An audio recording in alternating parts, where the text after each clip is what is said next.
Going for it. Hey, everybody, before we get started, I just want to remind you this episode is brought to you by our patrons like Aga Comics, Qua, Jeremy Vasquez, Kylie Denton, Nestor Flores, Sotosan0424, and VideoGamer75. If you like what we do and want to see us do more, consider supporting us on Patreon. You can get access to episodes early and lots of other goodies, and it really helps us out. Thanks for your support, everybody. Thank you. That's freaky. That both sounds and looks almost identical. I did double finger snaps. Lucky opened a monster. Yeah.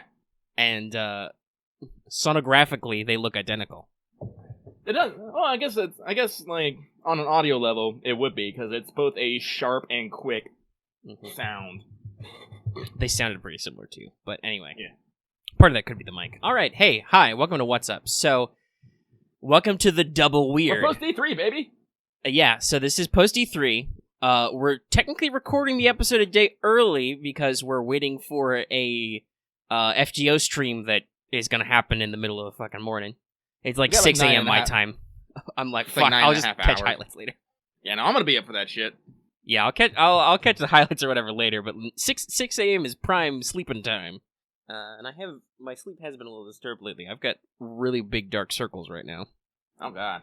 But anyway, so yeah, they were doing that, but you were additionally waylaid longer than you expected, so we're recording late on this day, so I have no fucking idea when this episode is actually coming out. Yeah, so like let's have a bit of a story time here real quick.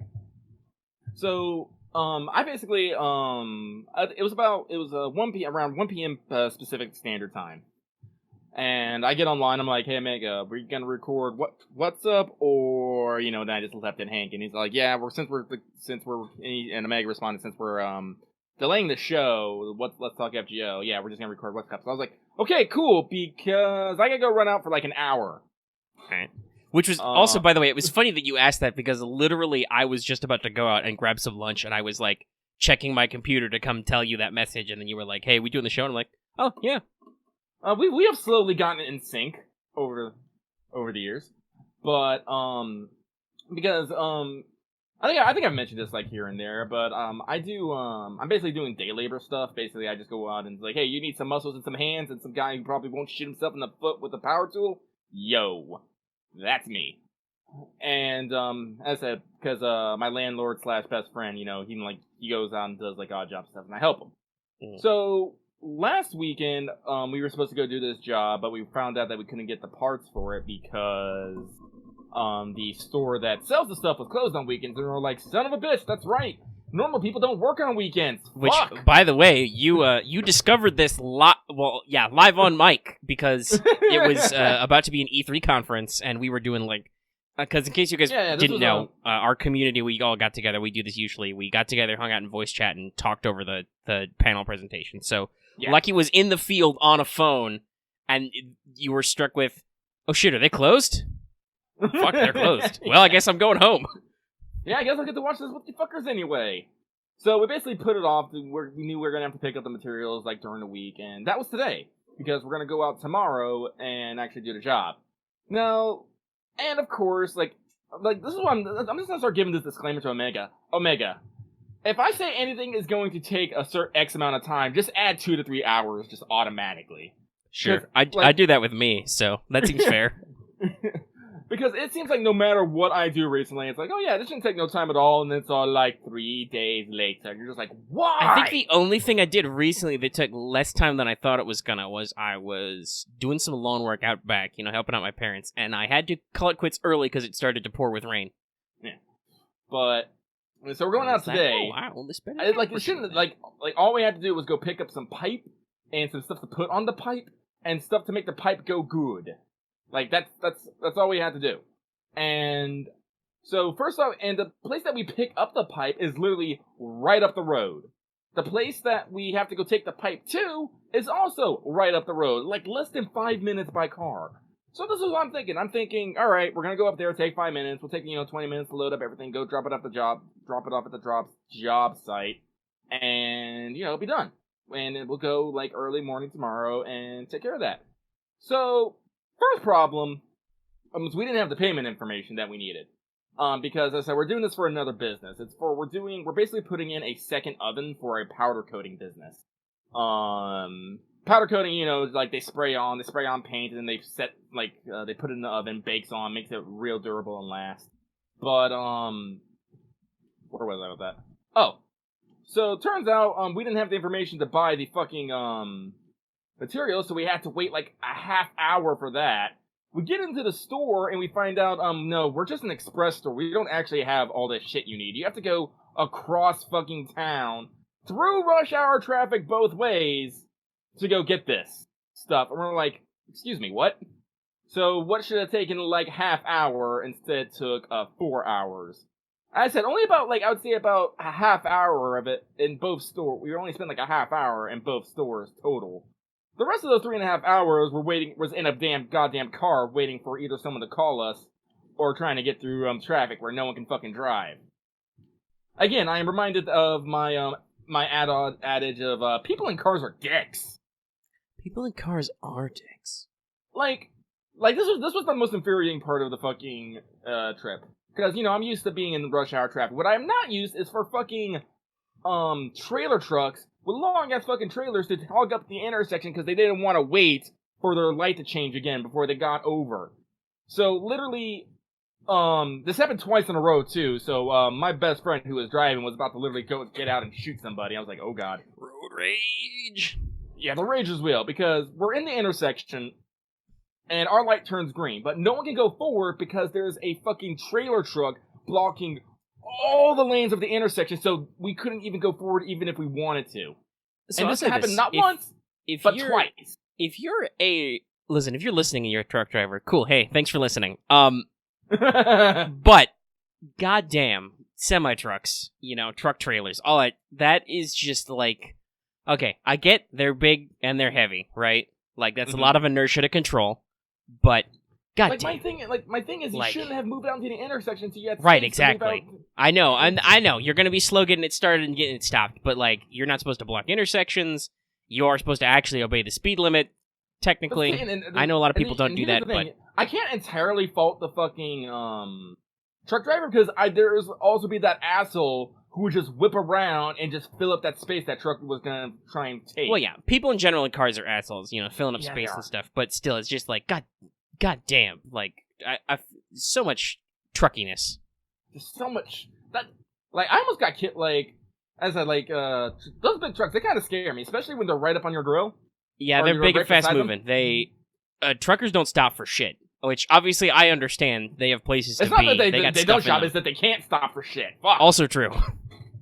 But I feel like at some level, I've seen a lot of the way they just, drive in big, fast, straight lines. There seems like there's a fair amount of, look, I can't stop this thing, so I'm not going to try, so don't get hit by the truck, because fuck you.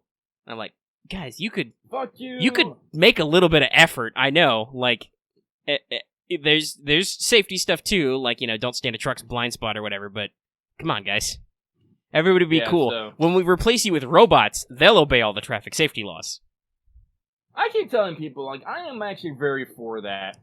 The reason why more people are going to be pissed off about this is because they're never going to think that the robot's going fast enough. Yeah, there may be that. I don't know. They're gonna have to work on teaching robots to intelligently break the speed limit, because that's what all humans do. Wow, Christ axe. Well, we'll talk about that later. Yeah, so that's why I'm late. I hope you enjoyed Slight Road Rage with Lucky. I will say again, for honest, I fucking hate driving. It's why I can't take a driving job. Yeah, I also detest driving, but that's why I literally don't have a driver's license right now, because it's just I can't bring myself to care enough to do this, to actually do all the practice and stuff and take the test. I should sometime, because you want a license for stuff, but just, goddamn, I don't like driving. No. You'd think, I would appreciate speed, but no, fuck you. I don't want to go fast. No. This is crazy enough at granny speeds. See, this is the thing I always tell people. It's excuse me, you're in a squishy metal box going faster than humans can go, along with a whole bunch of other people in squishy metal box going high speed, who might not necessarily give a fuck about you going high speed. Yeah, and also, I actually also took a driver's ed course, so it's, like I said, it's not like I don't know how to drive, I just haven't felt the desire strongly enough to go through the motions to get all the official certification. But, hey, guess what? I did a paper on cell phones and shit. They're real bad. They're real bad for your reaction time. Multitasking is possible, but boy howdy, it's really gonna fuck some shit up for you. So, don't do it while you're driving. Always buckle your seatbelt. double check your airbags, watch all your blind spots, don't talk on your phone. Don't fuck with your radio, don't do any shit. I'm a little iffy about seatbelts and airbags.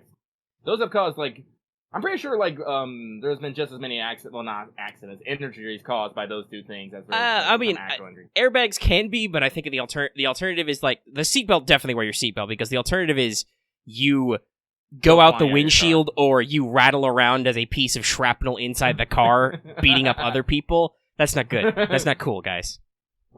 Well, I'm not saying. I think they need better seatbelt design. So probably. I don't know if anybody's refined that. There is whiplash concerns and stuff, but if you're going at a certain speed, it's well, you got a little bit of a muscle injury, but the alternative is your car came to a dead stop and inertia punched you through the windshield at 60 miles an hour, because that's how physics works. That's your basic Newtonian physics. Is the seatbelt is the force that changes your motion. Otherwise, your motion doesn't change.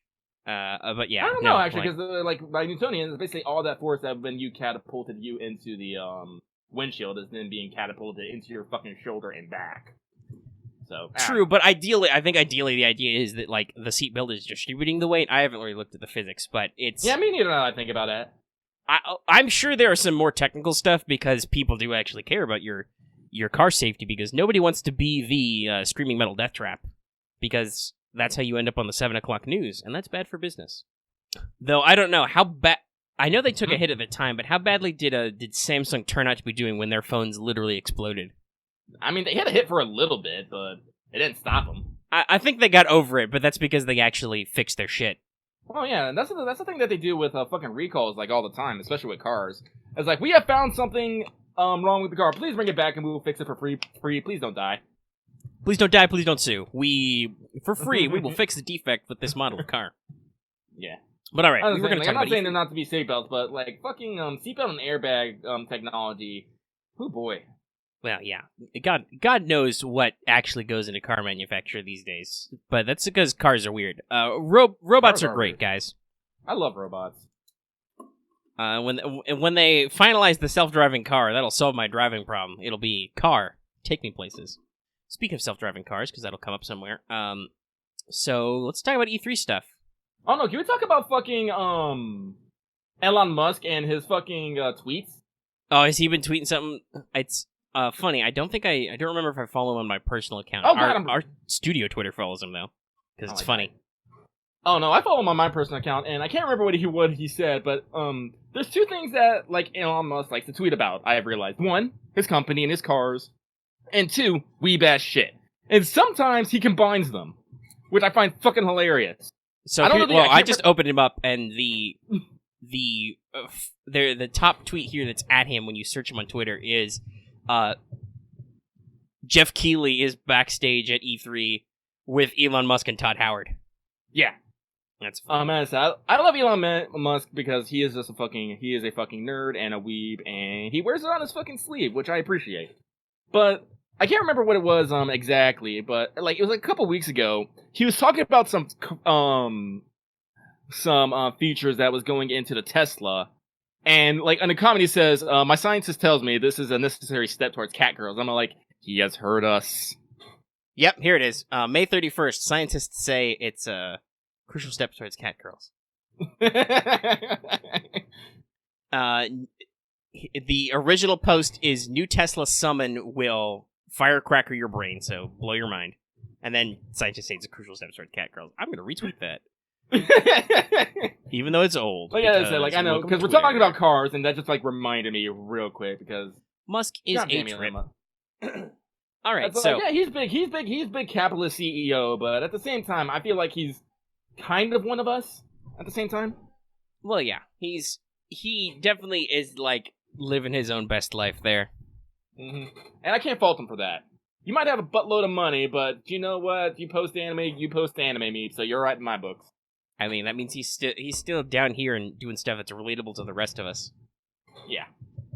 It gets weird when if he upgrades to, hey, BG Dubs, I'm Elon Musk, I'm making my own anime about Tesla, and I'm like, okay, you've gone too far, I can no longer relate to this situation, but sounds cool. What are you talking about? Subaru Car Company has a magical girl anime about their cars.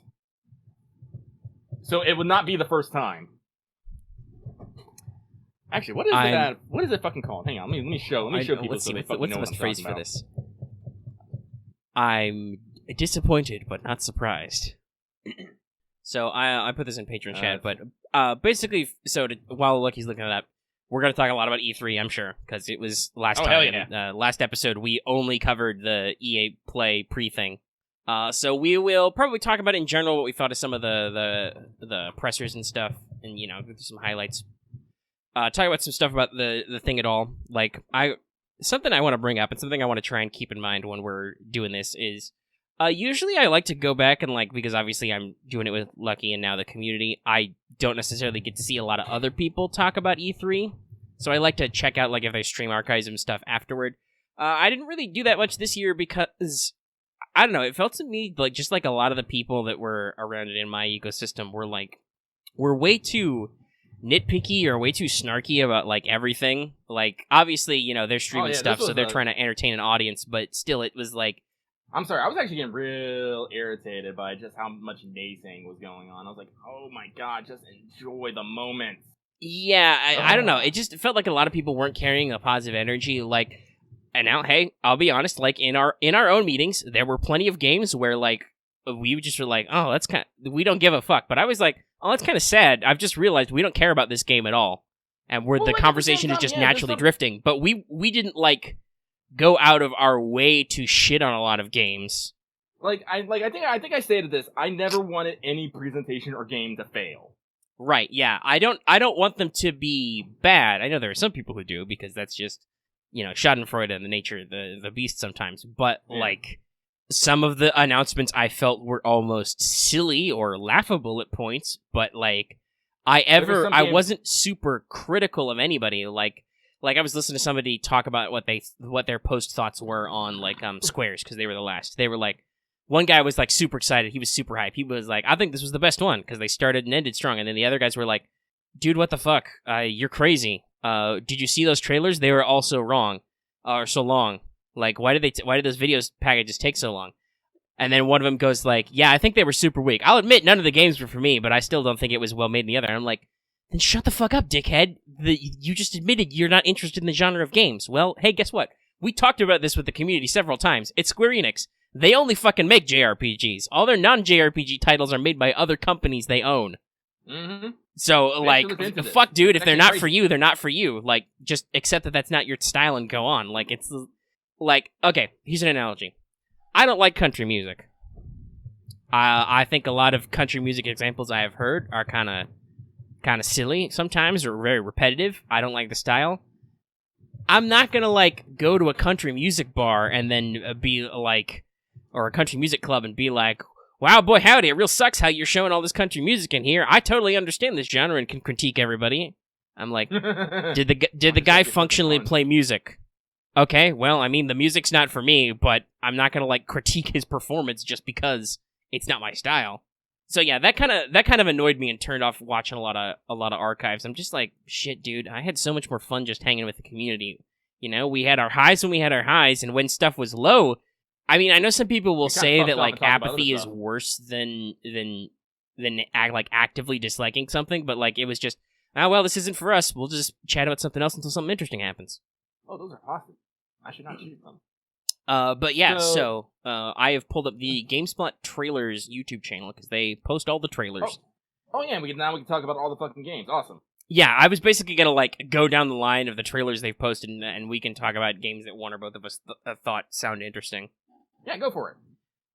So first off, just in no particular order, because this is the order that GameSpot Trailers had posted them, they did actually show an extended cinematic trailer for Halo Infinite, which, I mean, it had all the right beats, it had the right music cues and stuff, The only trailer I saw was was it at Microsoft? Yeah, that was the Microsoft one. That was their cinematic one. That was a good, I really like that. No, that was a good trailer. It was well made. It was super confusing to somebody who's been following the Halo franchise and I have no idea when this is happening or how it's happening, but they're still hitting all the beats and they've got the music cues and it's fucking Master Chief, so fucking whatever. Put it on PC, I'll play it. I'm not buying a Scarlet, guys. A fucking pelican, stranded in space. Yeah, no, it was super cool, and then, there's just a perfect shot. The guy gets a friendly signal. He runs out. The window's all frosted over because he's been slowly cooling off for God knows how long. he wipes the frost away to see what's up there, and then there's just the music hits just right as you see the chief floating in space, and like you're just like, damn, what? Dude, that's good.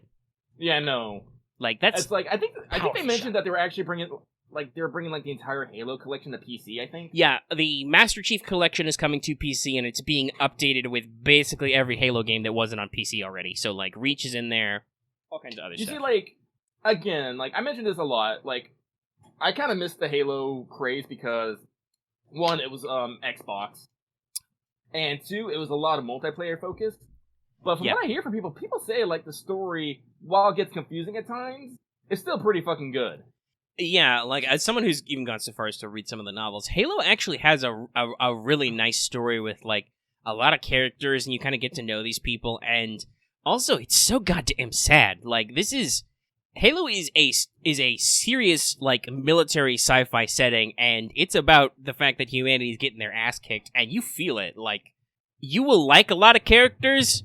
Some of them are probably gonna get shot and die horribly for no reason. Like, shit, Halo Reach is all about that. It's because this planet is gonna fall, because they explain in cutscene 1 of Halo, we've just fled the planet Reach, where the Covenant totally kicked our asses to this random coordinate Cortana provided, so we're gonna investigate some shit. And, like, so Cortana, day one, going in, Reach is gonna fall. And it's just like, well, what do we do? And, goddamn, like, I like that kind of story. Like, because, like, not to tangent too far from E3, because we got a lot to talk about. But that's kind of the feel I get when we're talking about Mages of War, specifically where the campaign is taking place. Like, eventually, not to, like, completely alter history, these German colonies Germany is gonna fall. Right. Or stall, excuse me. Yeah, stall's gonna fall. Stuff's gonna catch up to you. Yeah. And we're literally trying to stave off the inevitable, and we don't know what's gonna happen.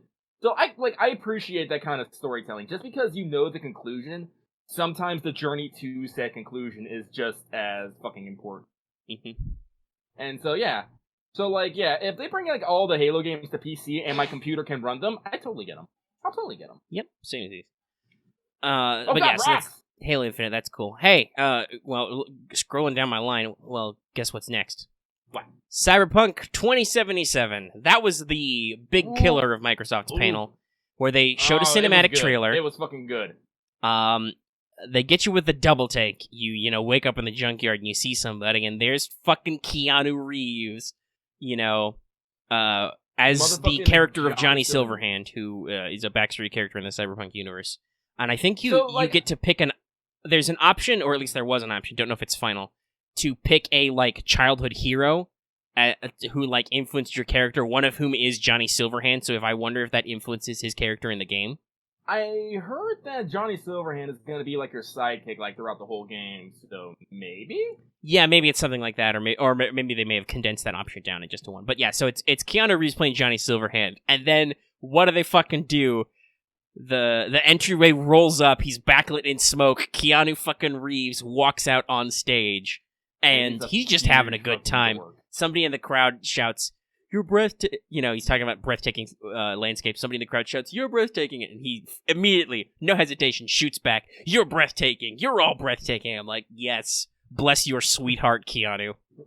Because he was just so excited, the way he said, cyberpunk, like, you're like, This guy was in all 3 Matrix movies and Johnny Mnemonic. He knows what the fuck he's talking about. My favorite part is when he goes, "Now check this out," and he's like, so they're telling me I gotta go. Like, somebody's in his ear saying, "All right, wrap it up." And he's like, so do you guys want a release date? And the crowd goes wild. Of course, he's like, "Then check this shit out." And he points at the big screen, and it shows the final trailer with the date, which is, I don't remember the exact day off the top of my head for sure. I believe it's April 16th, 2020. Which is I find it hilarious considering. Well, yeah, it's later than I had hoped, but sooner than would be bad. So it's not waiting for next gen. Yeah. This also, I feel like Cyberpunk 2077 is going to be one of those, like, magnum opus final games for a console, like Death Stranding's probably going to be. Like, this will be one of the last big hurrahs of this generation.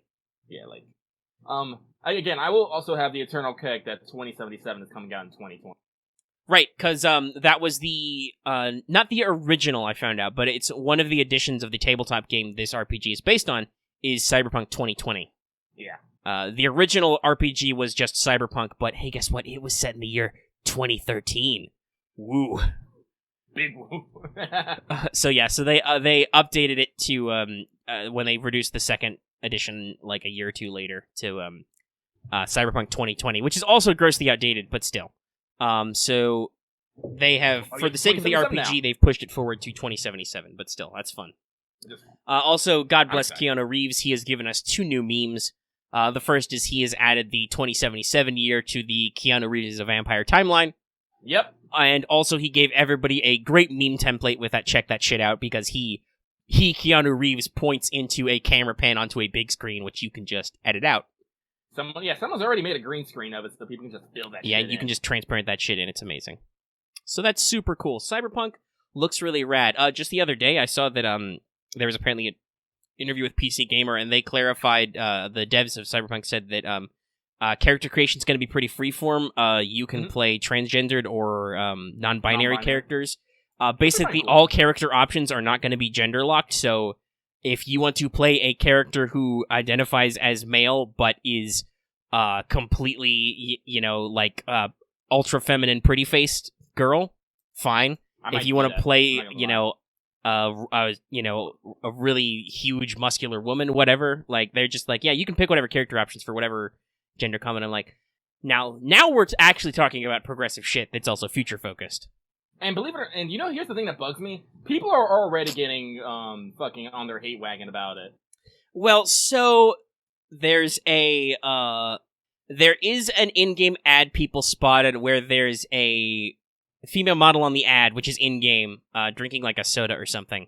Mm-hmm. And there's a very clear dick line in the bottom of the outfit. So people are like, is this some kind of transphobia? And like CD Projekt Red is like, no, dude, it's an advertisement in the future, and the future is like that. It's shitty and corporate.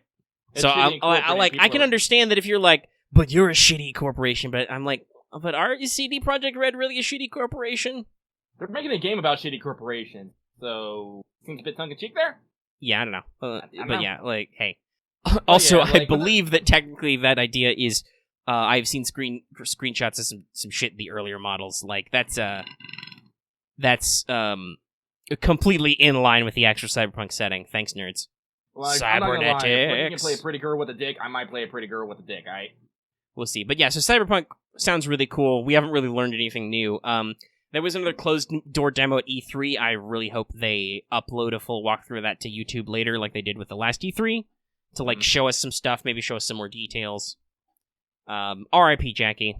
He probably dies at the end of the prologue. Assuming that's actually literal. I assume that's to the plot of the game, but we'll see. It seems like it. It seemed like it, because the last E3 trailer and walkthrough was like, you're hanging out with your buddy Jackie, you're doing a job for Gold Arm Man, who, if I'm not mistaken, is modeled on the real-life creator of the Cyberpunk game, Pondsmith himself. But I don't know if he's portrayed by him, but he's modeled after that guy. Yeah. And you're going to do a big job for him, and then the cinematic trailer at this E3 was, oh shit, you did the big job, but you took a lot of heat, and also Jackie died, and then, you go crazy with your mantis arms. And, you get your arms hacked and stuff. It's a pretty cool trailer, so if you haven't seen it, check it out. It's a lot of fun. Yeah, it's real cool. We have to show you how long we've been doing this, I don't know, hold on, let me check which What's Up this is. We're actually pretty close to 50, which means we're close to the 52, which would be a year exactly. I mean, skipped a couple of weeks here. Probably there. But one of our earlier episodes was us gushing about how much we love Cyberpunk, probably because of that gameplay demo. Oh, yeah. So, yeah, just, we've talked a lot about this game and what we think, so that's pretty cool. Let's see, I'm looking at the trailers. We don't care about Madden. Catherine Full Body is apparently going to have some Joker and the Phantom Themes integration. So about Madden, real quick, again, I think we mentioned about this, we don't care about it, but we still think it looks like it's going to be a good game. Yeah, that was the thing. We talked about that a lot last week. Unlike FIFA, which confused the shit out of us, we were just like, what are you doing? Let's talk about that negativity. We weren't, snarky. We weren't, super snarky at FIFA. There were a couple times where I felt like they were being a little heavy-handed, but a lot of the time, everybody in the audience with us was just like, what are we doing here? What's the purpose of this? Confusion, not really, oh man, this is so bad. It's like, I don't know what's going on. Does this work for your intended audience? I guess it must. You still make these games. Mm-hmm. So, yeah. But Madden was genuinely like, we were like, wow, this actually sounds super interesting. We're not really into this genre of game, but if I had to pick up a game, I'd pick up Madden 20. It sounds cool. Yeah. Let's see. There was a No More Heroes trailer, which I can't care about yet, but I'm gonna switch something. No More Heroes. I hear Suda51 is like one of it's Suda51's like best fucking So I have the original for the PS3 remaster, and I think it's pretty good. It's like, there are some elements where you can't tell if it's stylistically bad or it was just bad for the time because it was like an early Wii game, but like the character types and a lot of the storytelling and just it's very subversive. Yes, like there's a lot of. I hear it's. Oh, excuse me. I hear it's like basically like a cult classic. Yeah, very much so. It was probably underappreciated at the time. And honestly, the remake even helps with some of that because it like fixes some stuff and also like, according to the developer Suda51, he made a giant open world map that was super empty because it was a mockery of games like GTA where you expect to drive around these big open worlds, but like literally there was a chunk of the map that was completely useless. The remake closes that off. It closes off the bridge to there because there's literally fucking nothing there. And you still have a big empty open world where like the only places you can go are to your shitty secondhand t-shirt shop or to the video rental place or, you know, to the gym.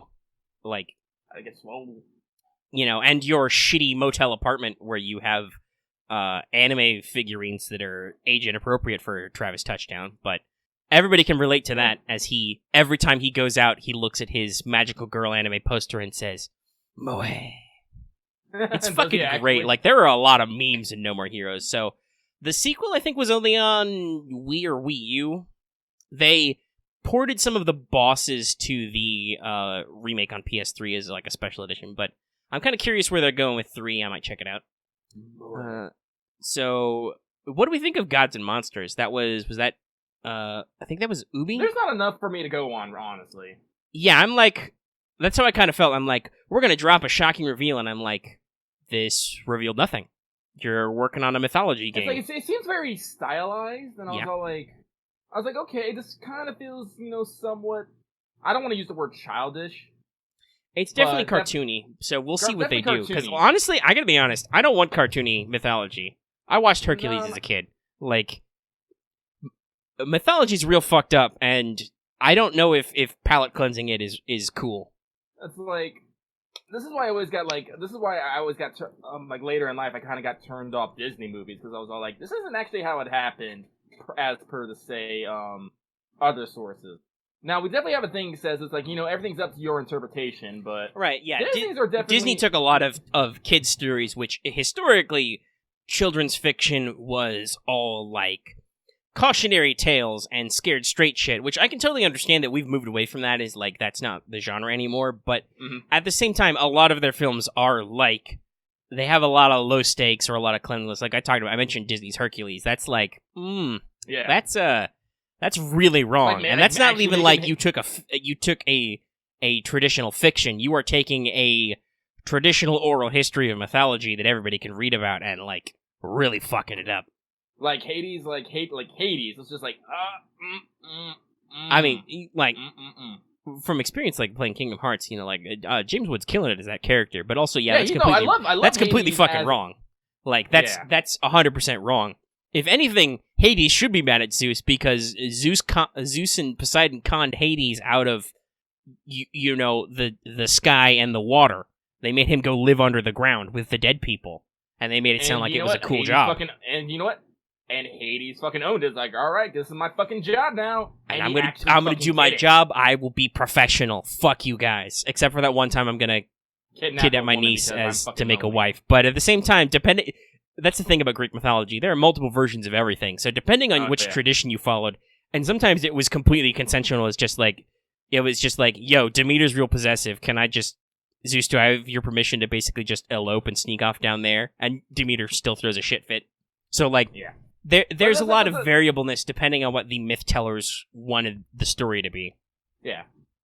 But, there are some people in our community who I don't want to call out, by name because that would be embarrassing, but they're out there listening right now. They have some patented facts, TM, that they like to throw out. When I always think to myself, that's a classic them fact. But be careful about those facts, bro. Because not everything in life is a fact. You know what's a fact? Well, I guess that's the thing about molecules. It's all about molecules are a fact. Chemistry's a fact, probably. Physics is a fact. Other shit, like if humans did it, might not be a fact. That's just that was just how that one human did it. But I particularly liked Sony's fucking God of War because while they still took creative liberty with it, it still felt very on fucking point. Yeah, I'm assuming you mean the recent God of War, the newer one, right? Because the originals were kind of the other way because they seemed very try hard and edgy just for the sake of it. But that was the genre at the time. PS4 God of War. It's definitely no, they didn't stay to forms, but they did add a bunch of interesting facts. Like you learn about the fucking frost giants, about the gods, and you kind of learn how they're a little fucked up. Which is very not accurate. Everything is fucking happiness and fucking unicorns.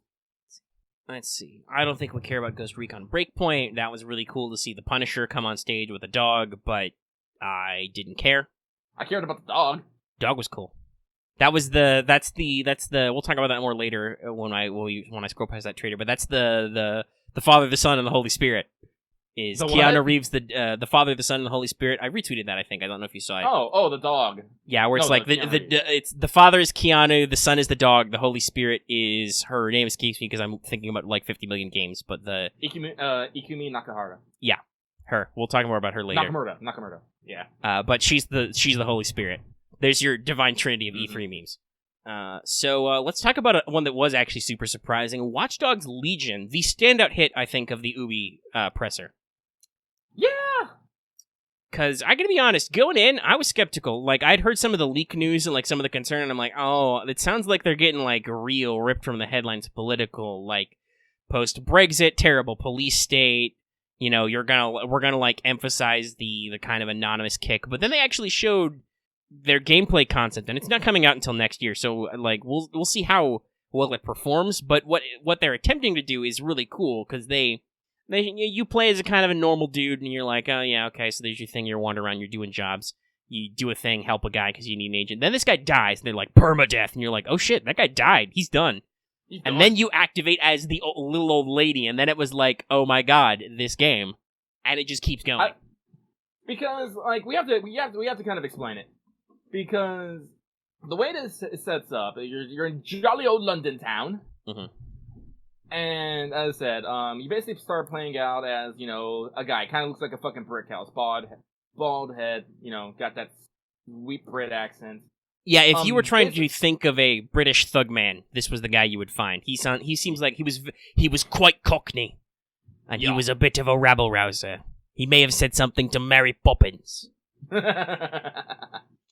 But turns out your AI buddy Bentley wants you to go find a fucking drone controller, and so you start scanning people, and you find this is something I actually approve. It actually you highlight several people, and some of them you found an ex-MMA, and it had good at close quarters and stuff, and your character was mentioning save that one for later, and you find the fucking drone controller who's a fucking idiot, I want to say. He's a dweeb. He was being questioned by ultra armored riot cops and was like, "Fuck you, mate," and tried to kick him in the shins, and it didn't work. I'm like, you obviously put all your fucking points in the drone control there, buddy. But and so British Thug Man is all like, I can't let this fucker get got. So gets up in there, tries to get away. He puts on a mask, which is apparently a theme. He puts on his bleeding skull mask, and you're like, okay, cool. This is a little tryhard. He beats up the cop, but that turns into a running gun. As a drone shoots you down, and then you have as he gets to critical health the first time, you have an option, which is give up and be arrested, which I assume means that you could try and spring him later.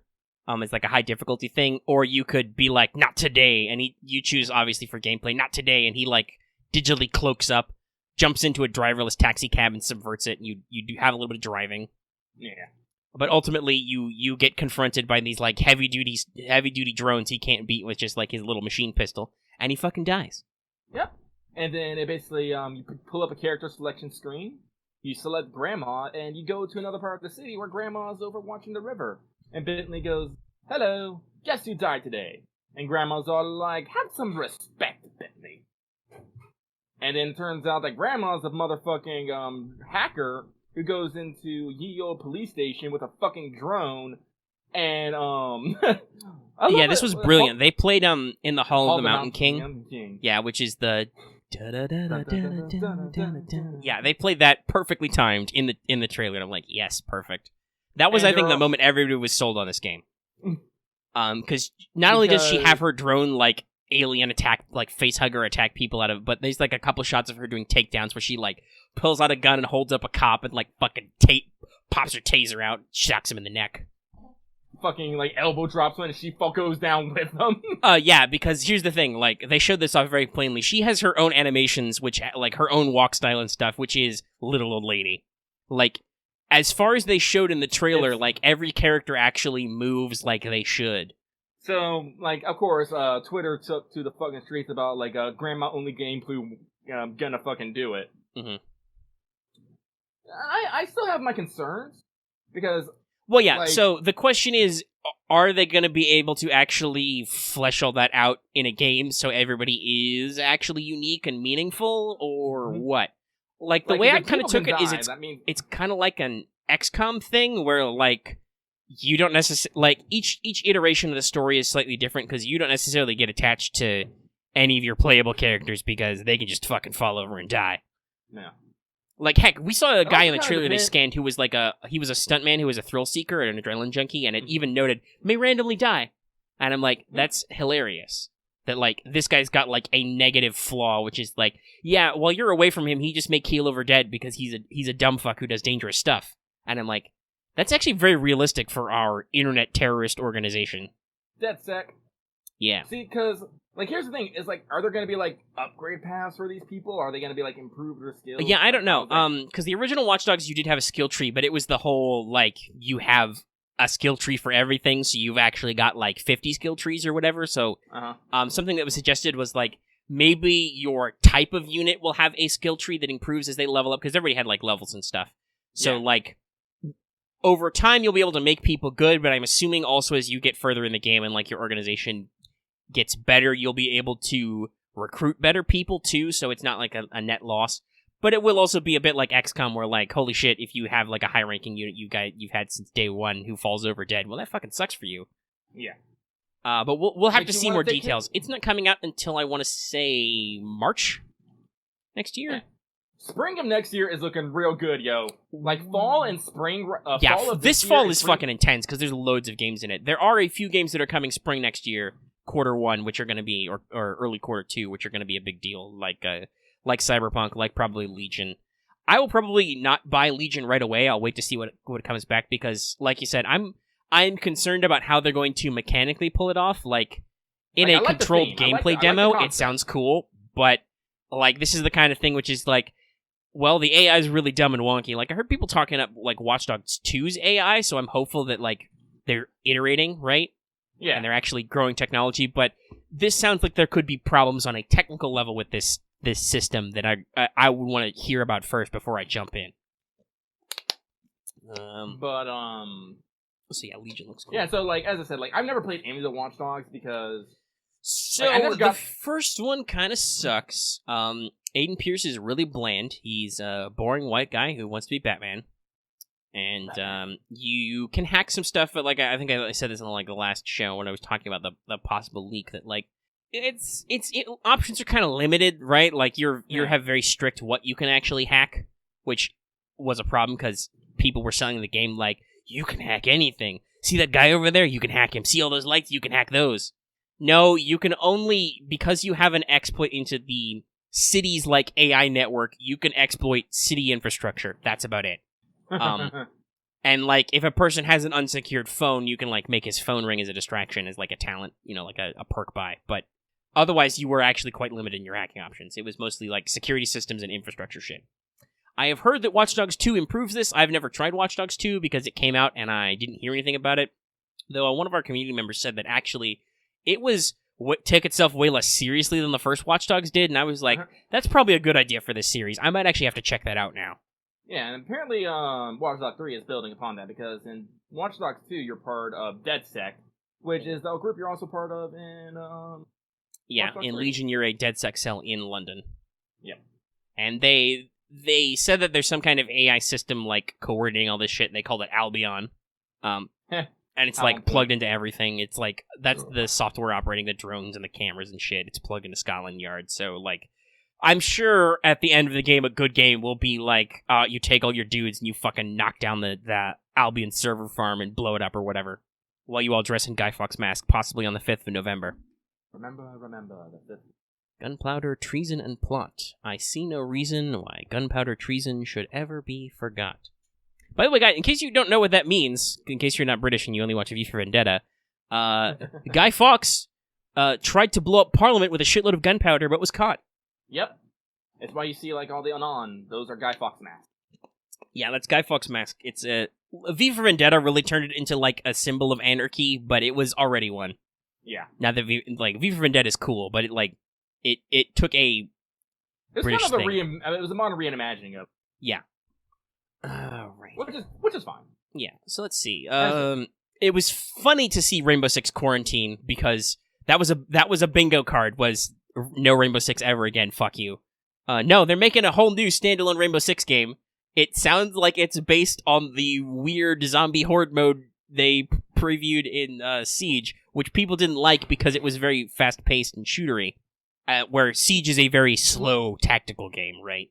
What made me sad is I thought it was gonna be fucking Prototype 3. It looked very Prototype for a hot second, and then you're like, holy shit, that's a Rainbow Six character. What the fuck is going on here?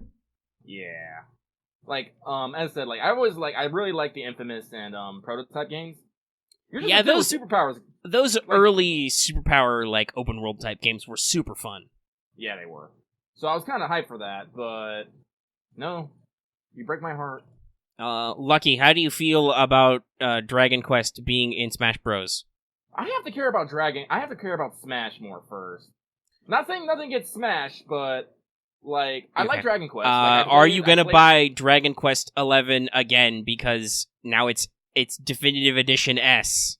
No. Okay, I was wondering. Like, because I said I got it fucking day one for PS4 when it came out in the West.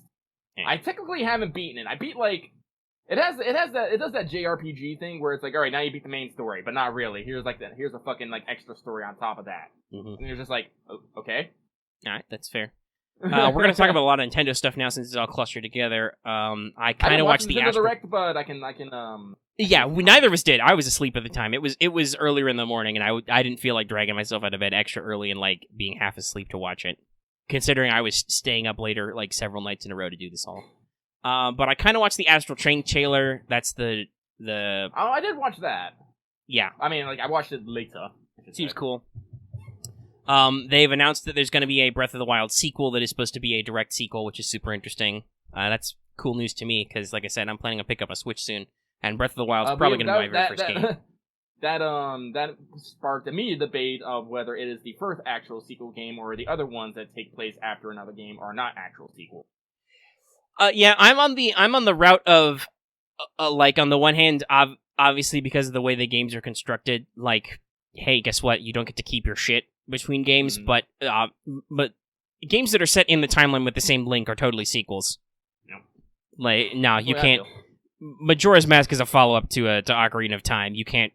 No ifs, ands, or buts about that. Yes, I know, you traveled to, like, a new realm and stuff, but, like, you, as a character and as a story, it is influenced by the fact that this is not your first rodeo. Yep. You're a kid again, but you a master fucking swordman. But, yeah, that's cool that they're doing that, and we'll see if they do any kind of integration. So, as is usual with E3 and the meme lords, there were a lot of character designs which instantly took off. One of them, Short-Haired Zelda, immediately popular. Another one that was popular, Nessa, from the water gym leader from Sword and Shield, who is great, and people immediately began drawing about her. We got both lewds and non-lewds. We have non-lewds just fucking sexy, and then lewds. But yeah, so people love her character design. I do believe some people, once again, despite the fact that the person who did that got memed on hard, tried to quote-unquote fix her outfit. Guys, she's a fucking water gym leader. Have you been to a water gym recently? They have fucking water in them. Don't wear business casual to work if you work in a water gym. I love that when I wrote that on Discord, so I'm like, no, I'm keeping that. Like, okay, if she was the ice gym leader and she was dressed in, not even like a bikini, but like, a midriff bearing like swim or surf wear. But if she was dressed like that and she was the ice gym leader in like an ice gym, that would be like, okay, that's a little too thirsty. But like, it makes sense.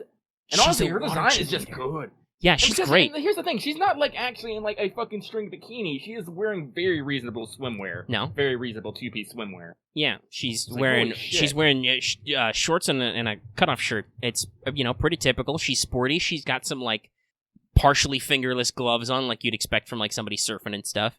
But she's just got a great design. She's got like, she's got the ambiguously dark skin, thanks Japan. Yeah. But like, piercing blue eyes, and she's got like two-tone blue hair that has like kind of like a cool like wave effect to where the blues are. I would say she's kind of Brazil. I would say Brazilian. Yeah, possibly. We don't know.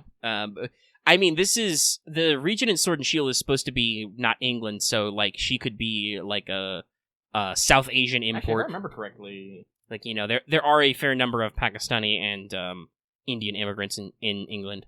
Oh, that's true. So who knows necessarily what themes they're hearkening to, but she looks good, and she was super popular. Also, another adorable detail. The fucking floaties on her shoes? Yeah, the fucking floaties on her heels, which there's at least one fan art of her floating upside down that way, which is hilarious. Yeah. I love it. I didn't really look into Luigi's Mansion 3 or New Animal Crossing, but they exist.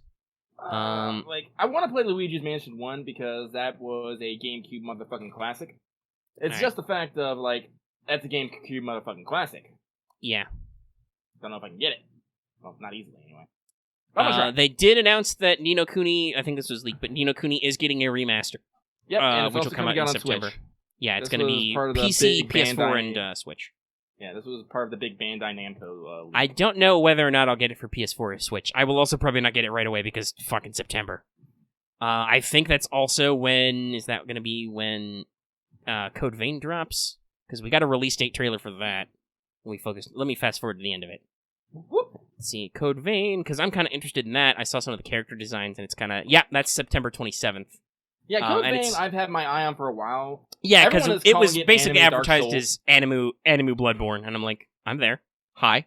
And real quick, a lot of people would consider that maybe an insult, but no, people are like, no, this is a good way to describe it.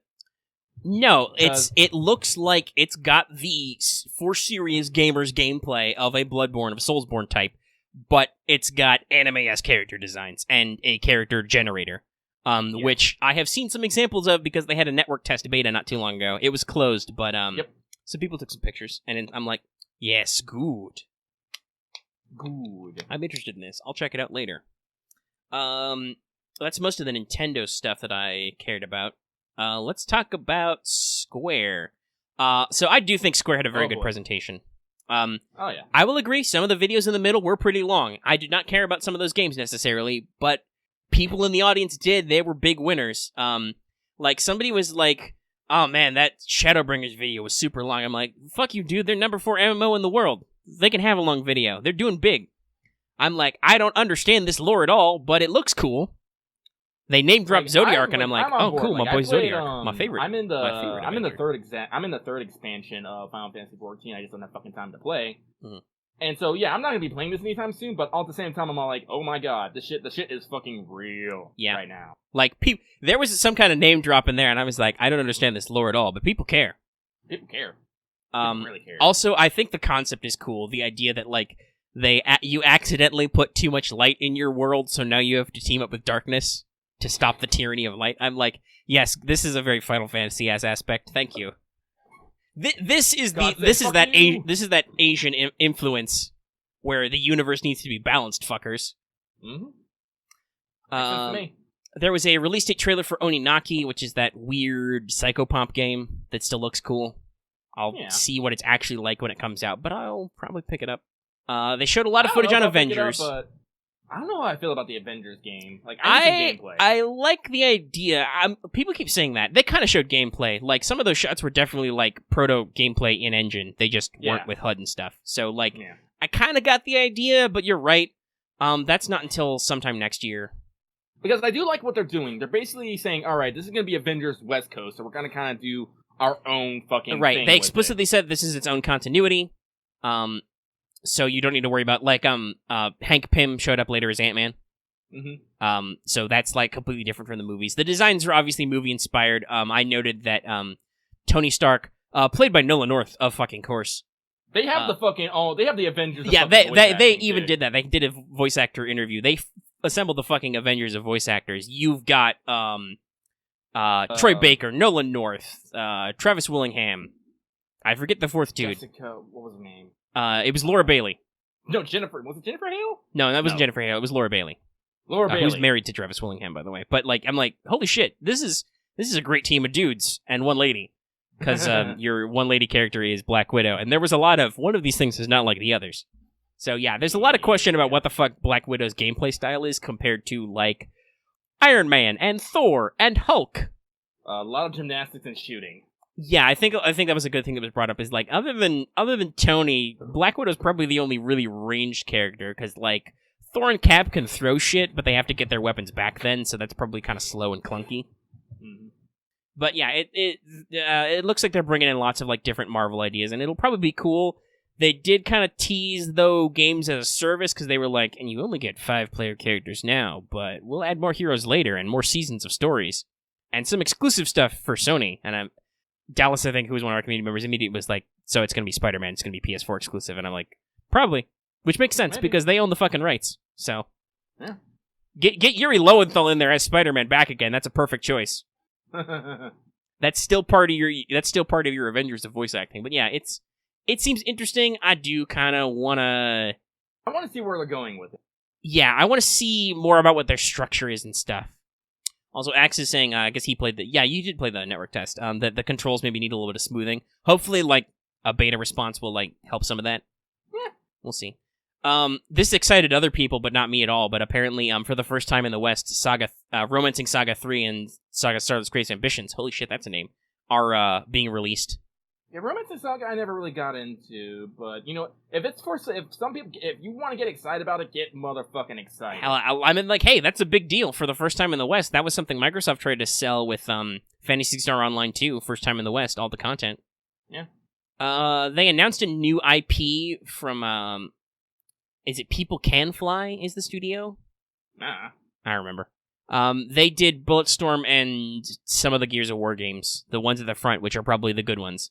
No offense to the people making Gears of War now. Yeah. I just assume that if the original studio leaves and Microsoft gets a whole new studio to keep making games, probably don't think of your games as the good one. No offense. That's what happened to 343. Like, that's just how people is. How they do. But so it's called Outriders. It looks to be some kind of shooty game because they're a shooty studio. It's got a weird post-apocalyptic fantasy vibe. I joked, so it's Destiny. Because, like, it really did look like that. Like, there was some magic powers, some shit's on fire. You got some really weird-looking guns. There's some giant monsters. But no idea what's going on. Absolutely no idea. It's an announcement trailer. So it's like, hey, we're saying that we've got a game. Here's our early-ass teaser. So check it out. It looked, I'm hoping, it seems like it might be a little psychological, and I'm always for a bit of psychological fuckery in my games. We'll see what happens when we get more details. Yeah. They got more details on Dragon Quest Builders 2, which did run on very long, but nobody cared. We're getting Final Fantasy Crystal. It was popular enough to get a second one. Yeah, I'm sure it's popular. Dragon Quest is really popular. Like, that was a whole Twitter thread I read the other day talking about, like, how popular how definitive Dragon Quest was, because it established a lot of concepts. The only reason why it's not huge in the West is because it didn't get localized over here until after Final Fantasy 1 and what to us was Final Fantasy 2, which was actually 4. Yeah, it was weird. Yeah, it was weird. They skipped a couple, probably because I think engine-wise 2 and 3 were very similar. They were just different plots on basically the same engines with some slight like differences in classes and stuff. Mm-hmm. But yeah, so it's super popular in Japan. It defined a lot of stuff. It didn't leave as big an impression for us. I don't know if these other two remasters left a big impression. They've got Final Fantasy Crystal Chronicles Remastered, which some people are curious about because that was a GameCube game with a weird Game Boy tie-in before. Yep. And then I have no idea what the fuck The Last Remnant is, but it's got a guy with an eye patch and a sword. So it was a game that actually didn't do that well, so I'm kind of curious to why it's getting a revival. Who knows? Well, let's talk about the big one. Yeah, Final Fantasy VII Remake. Not only did they have the trailer from the orchestra, but it was extended, and they also had an extensive-ass gameplay demo. Holy shit, dude. This fucking game. It's first of all, I don't know if I'm gonna say it's worth the wait, but I'm glad I don't have to wait any fucking longer because at the end of this shit, motherfucking release date. Yeah, okay. 3/3/2020. Mm-hmm. And they're not holding back on how big this fucker is. They're like, this shit's on 2 Blu-ray discs because you can pre-order the special edition now. It's a fucking big game. It will be an entire standalone game. And all the other games will be too. I'm like, holy shit, you guys are really going whole hog on this. I hope this works for you because, goddamn.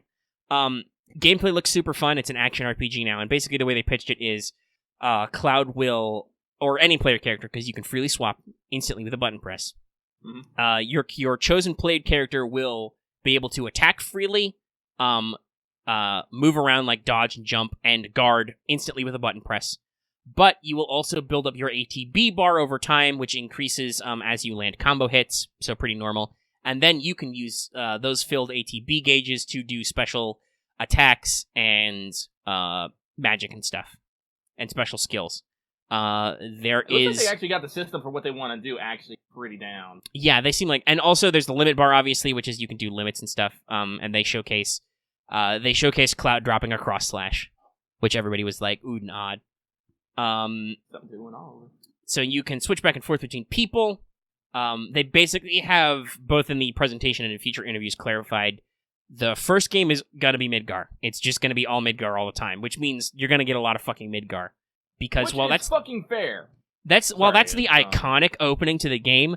I don't know if that's 2 Blu-ray discs worth of game as it was. So, the one thing I said is, of course they're going to make Midgar bigger because now everybody's, like, properly proportioned.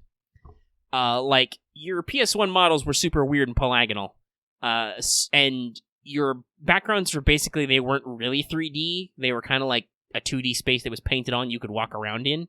Yeah. So, like, obviously, scale was all over the fucking place.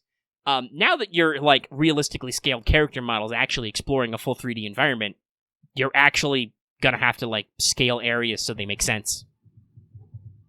Means a lot of modeling. They also showed some stuff. There's at least one extra motorcycle sequence, which is cool. Yeah, it looks like you're definitely gonna be getting more time with Big, Wedge, and Jesse. Which is cool. That's gonna make it more impactful when probably the end of Act 2 is they're gonna drop the plate. Yep. And then Act 3 will be the build-up to bomb-rushing Shinra headquarters, and then all that bullshit that happens. Another thing they showed off is they're not fucking holding back with Cloud's PTSD flashbacks. This is something I'm really grateful for. Yeah, no, because here's the thing, kids. Children's, if you don't know, some of you may not have played Final Fantasy VII from the year, I believe 1996, on the original PlayStation, in 3 discs on CD. Final Fantasy VII's real fucked up. Like, holy shit, guys. Let's just, there's no spoilers for a game that's over 30 years old. Or 20. No, it's like 20 now. 20, it's 20 years old. Like, is it 30? No, it's 20. They announced it when it was 15. Now it's not gonna come out until after it's 20. That's how long they've been working on this shit. But it's worth it.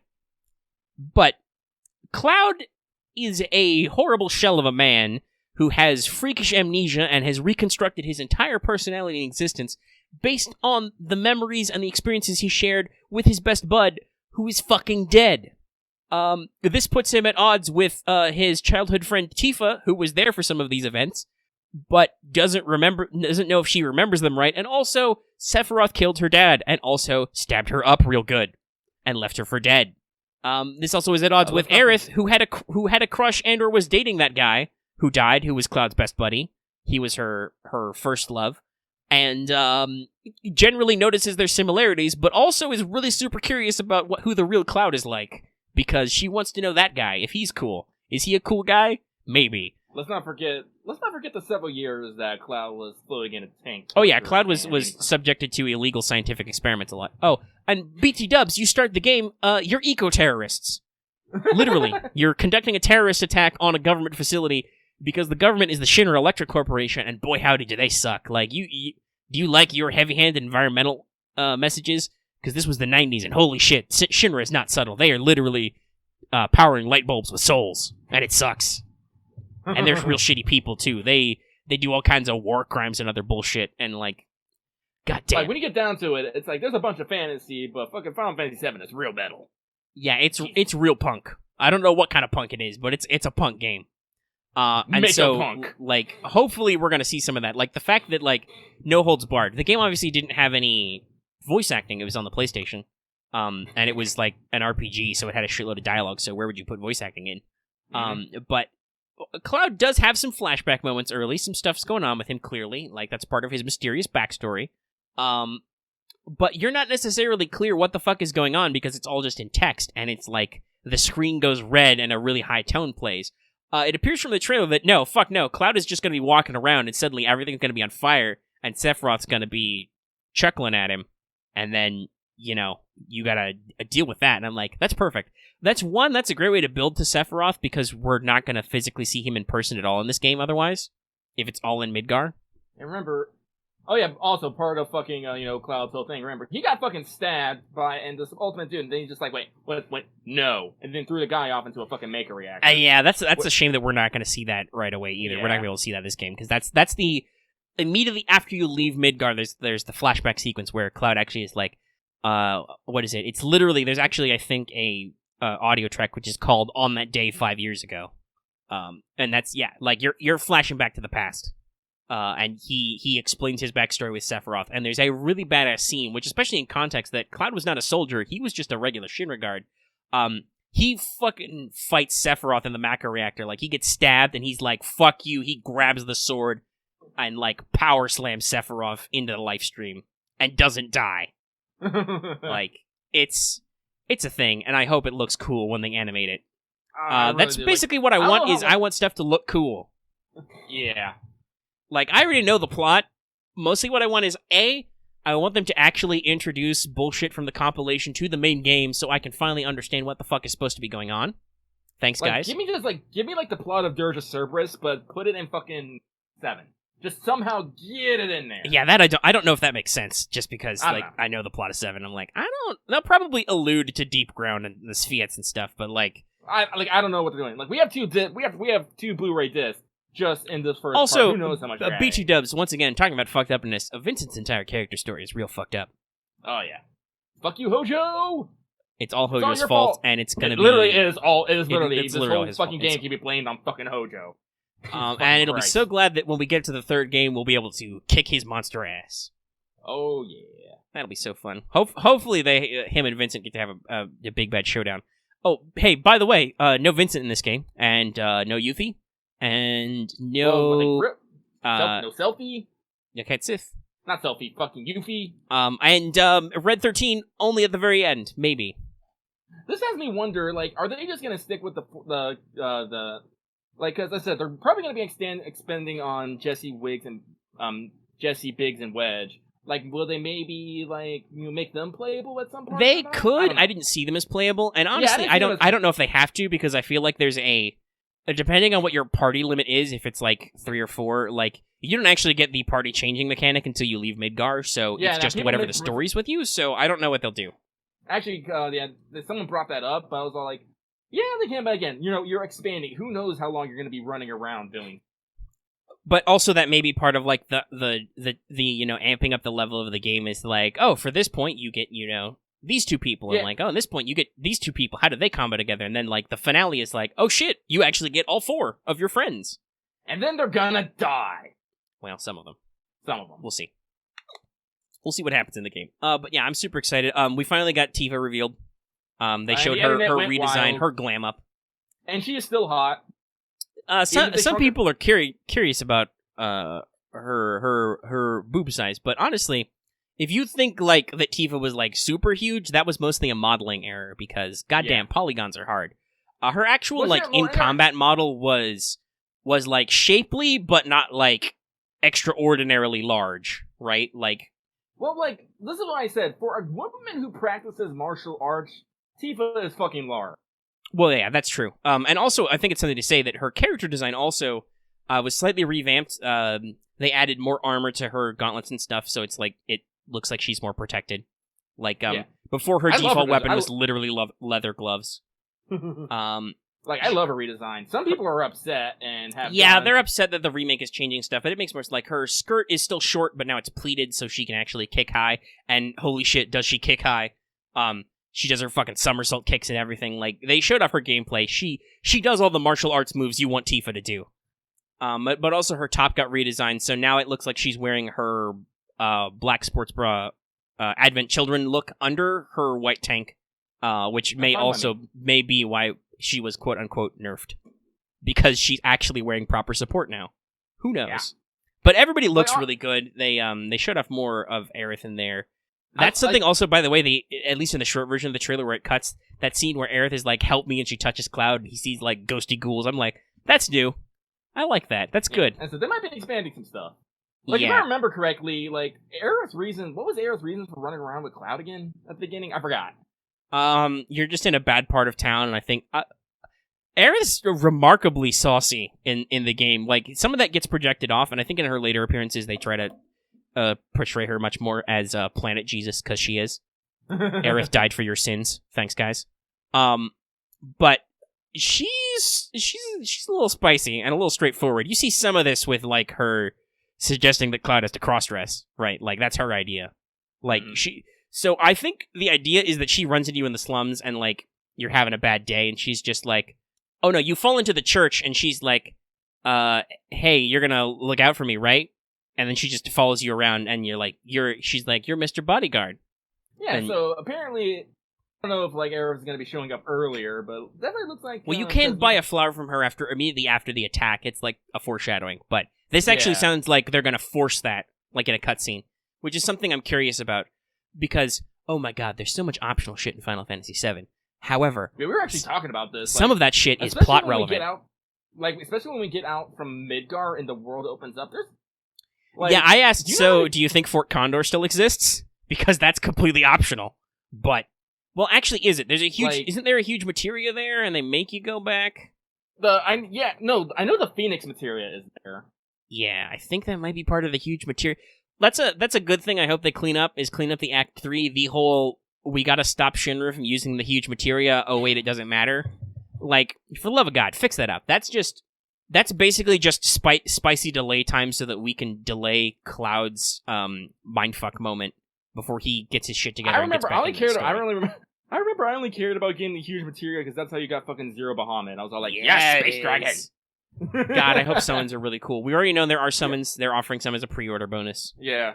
Or special edition bonuses. But I'm wondering what they'll be. My thought is maybe they'll be like in some other of the newer games, like maybe like 12, where you summon them, you lose your other party members, but you get the special playable summon, and they do the whole thing where they have their own like spells and moves and stuff, and then they drop a special finisher at the end. I don't like how I'm really hoping they don't happen like they did in Final Fantasy 15, where it was completely random. They came and nuked everything, and then just fucking kind of left. I'm pretty sure it's not going to be that because like I'm assuming. Hey, actually, Lucky, did you notice this? In concept art and stuff, Cloud doesn't always have a materia slotted, but you see him in gameplay, there's literally one single materia slotted in one of the slots of his Buster Sword. Oh wow. Yeah, so I'm wondering if that's not going to be like kind of like a little gameplay feature, like at least for some weapons, if you actually slot materia and the materia shows up. So I would assume you can still materia to like customize which commands which party members have, because that's going to be a thing. Mm-hmm. And so I expect summons will be attachable, which probably means they're ATB based. Maybe they take extra ATB bars over like default magic. We'll see. Maybe you get like multiple ATB bars and they need to charge up. I don't fucking know. Well, yeah, I think there's 2 bars you can see. Like you have 2 gauges which can fill, and you can bank 2 actions basically. Because when you enter tactical mode, everything slows down, and you get to actually like plan out your moves in sequence, and you can freely switch characters to set up wombo combos and stuff. And it looked really cool. They seem like they're trying to maybe combine the battle system from 13 with a little bit of 15 in there. I'm sure they're learning lessons from previous titles, but they were at the same time they were like, "There's no way we can make this fucking game 7 again, where literally you have to bump into people, you like randomly walk, and then the screen transitions. Like, we don't do that shit anymore." Nope. But like I said, I'm super excited. Like, I'm probably gonna be getting the special edition, not the special edition. That's like $300 fucking bucks, but the regular Steelbook edition because I like Steelbook. Yeah, we'll see. But yeah, no, the special edition's super expensive because it's full of goodies.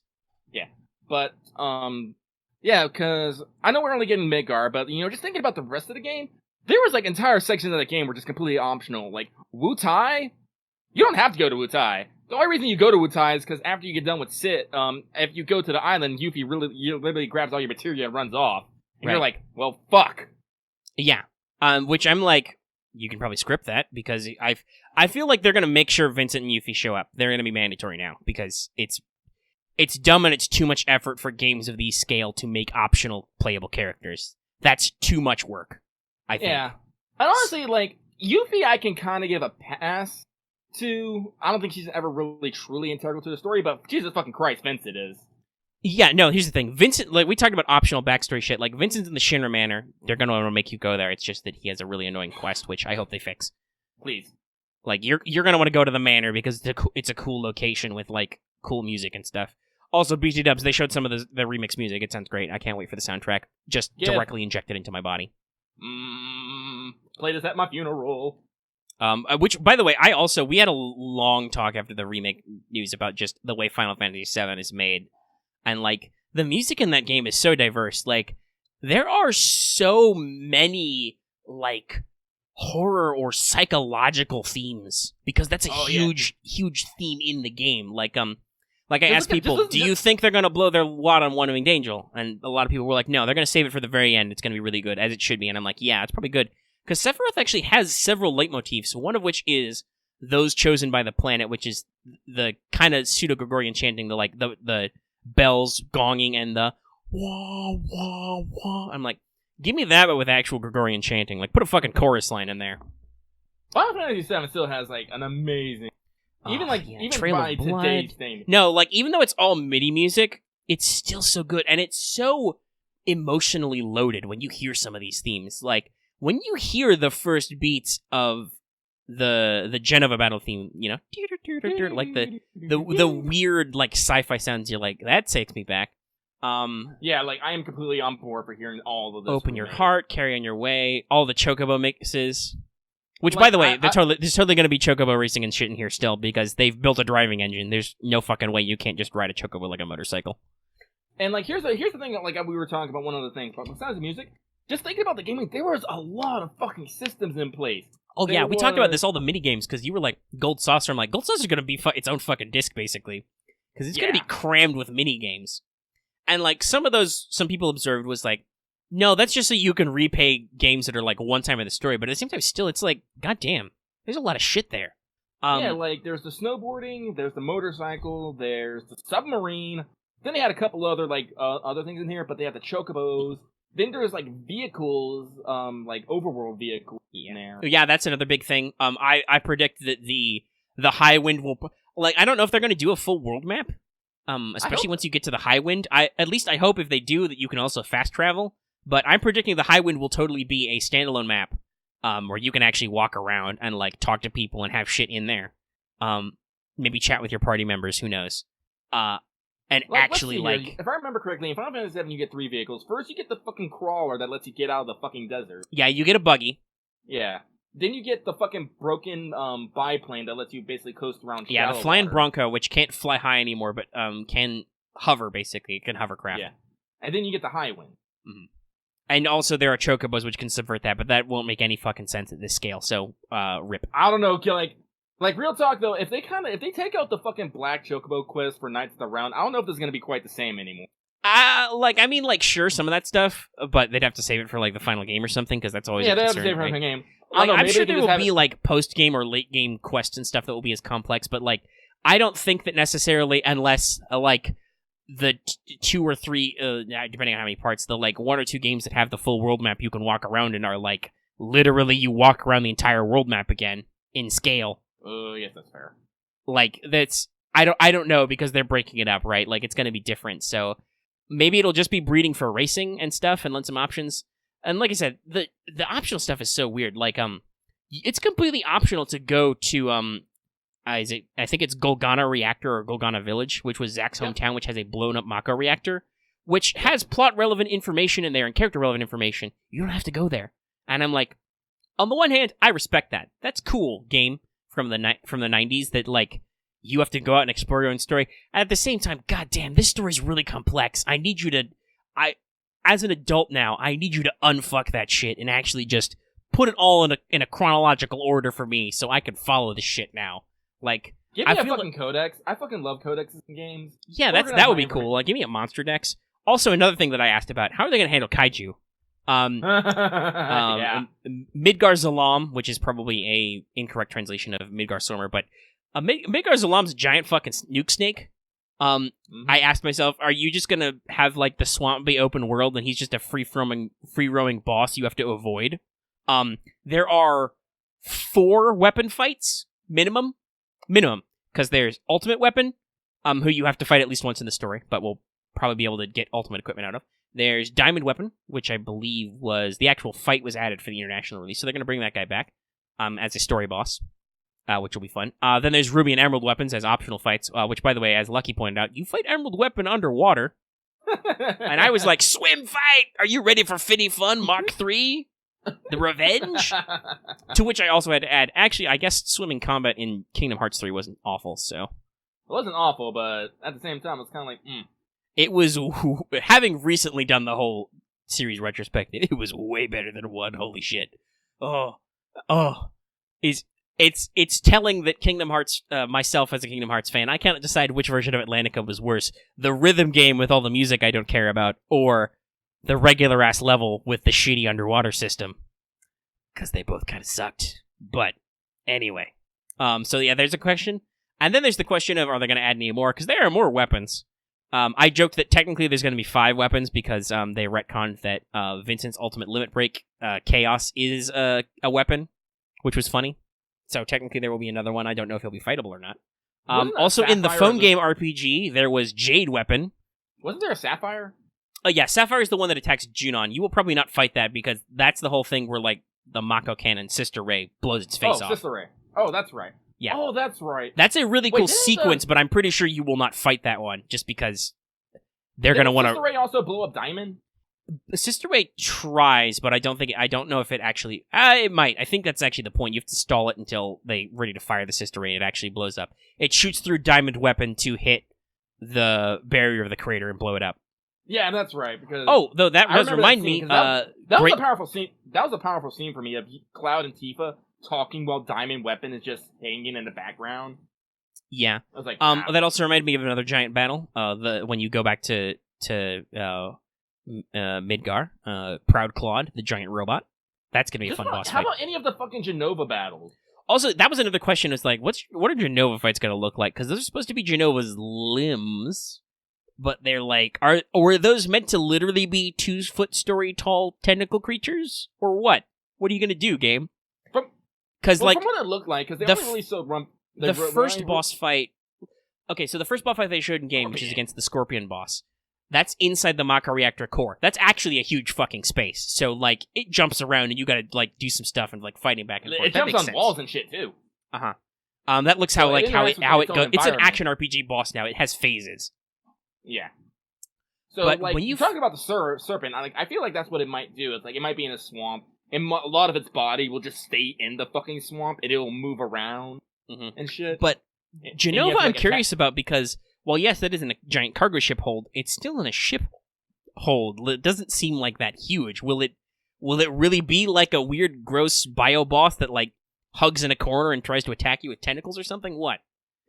Excuse me. There's a lot of giant monsters in Final Fantasy VII. Like Final Fantasy is normally like that, but like this is extra.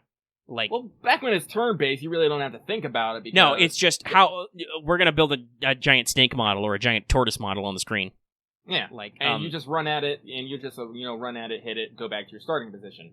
Now you actually have to like run around it. Like and like I think this is one of the things I think this is one of the things they brought up with the armor scrubber. Like some parts have armor that you can like fucking shoot off. So these bosses are compartmented. Yeah. So that means like attacking different areas have different effects. So it's like I see why this is gonna take 2 Blu-ray discs. Holy shit. Yeah, it looks like they're expanding on a lot of stuff, and in a good way, and I'm super hopeful. I am cautiously optimistic. They are showing me all the right things. Like, I'm not like, this is going to be the most perfect thing ever, but I'm like, holy shit, for a remake, they're doing all the beats right. Like, they are doing good by the character designs, they're doing good by the character animations, the gameplay seems fun. Even if the gameplay's kind of, listen, I am a Dirge of Cerberus apologist. Even if the gameplay is bland, I'll be still in this game because the soundtrack's going to be great, the fucking cutscenes are going to be great because it's Square. Like, the only thing you want to... Okay, so this is me nitpicking, but do you know what the thing that bugs me most about this fucking game? Go for it. The name. Final Fantasy VII Remake? Yeah.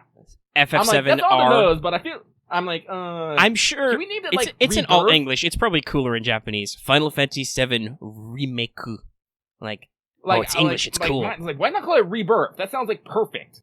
That sounds so on point. Yeah, they probably I think it's because of how they set up the ethos that, like, no, we're fucking remaking this game. That's how we're gonna differentiate it. But you're right. They should have, considering that we have titles in this series like Crisis Core and Advent Children and Before Crisis, they probably should have done something fancier. Alternatively, people made fun of them for all those dumb try-hard names, so they were like, fuck it, we're not gonna try hard anymore. I guess that's true. But yeah, no, that's listen, we want to talk about nitpicks. I'm gonna talk about Horizon Zero Dawn later, and like I love the game, but I do have it's weird how that when you love something a lot, you like the littlest things you criticize immediately come to the forefront. Well, yeah. But anyway, we'll talk about that later when I talk about other stuff. But yeah, Final Fantasy VII Remake, like I'm I don't know how they can fuck this up for me, right? Like they might fuck it up for other people.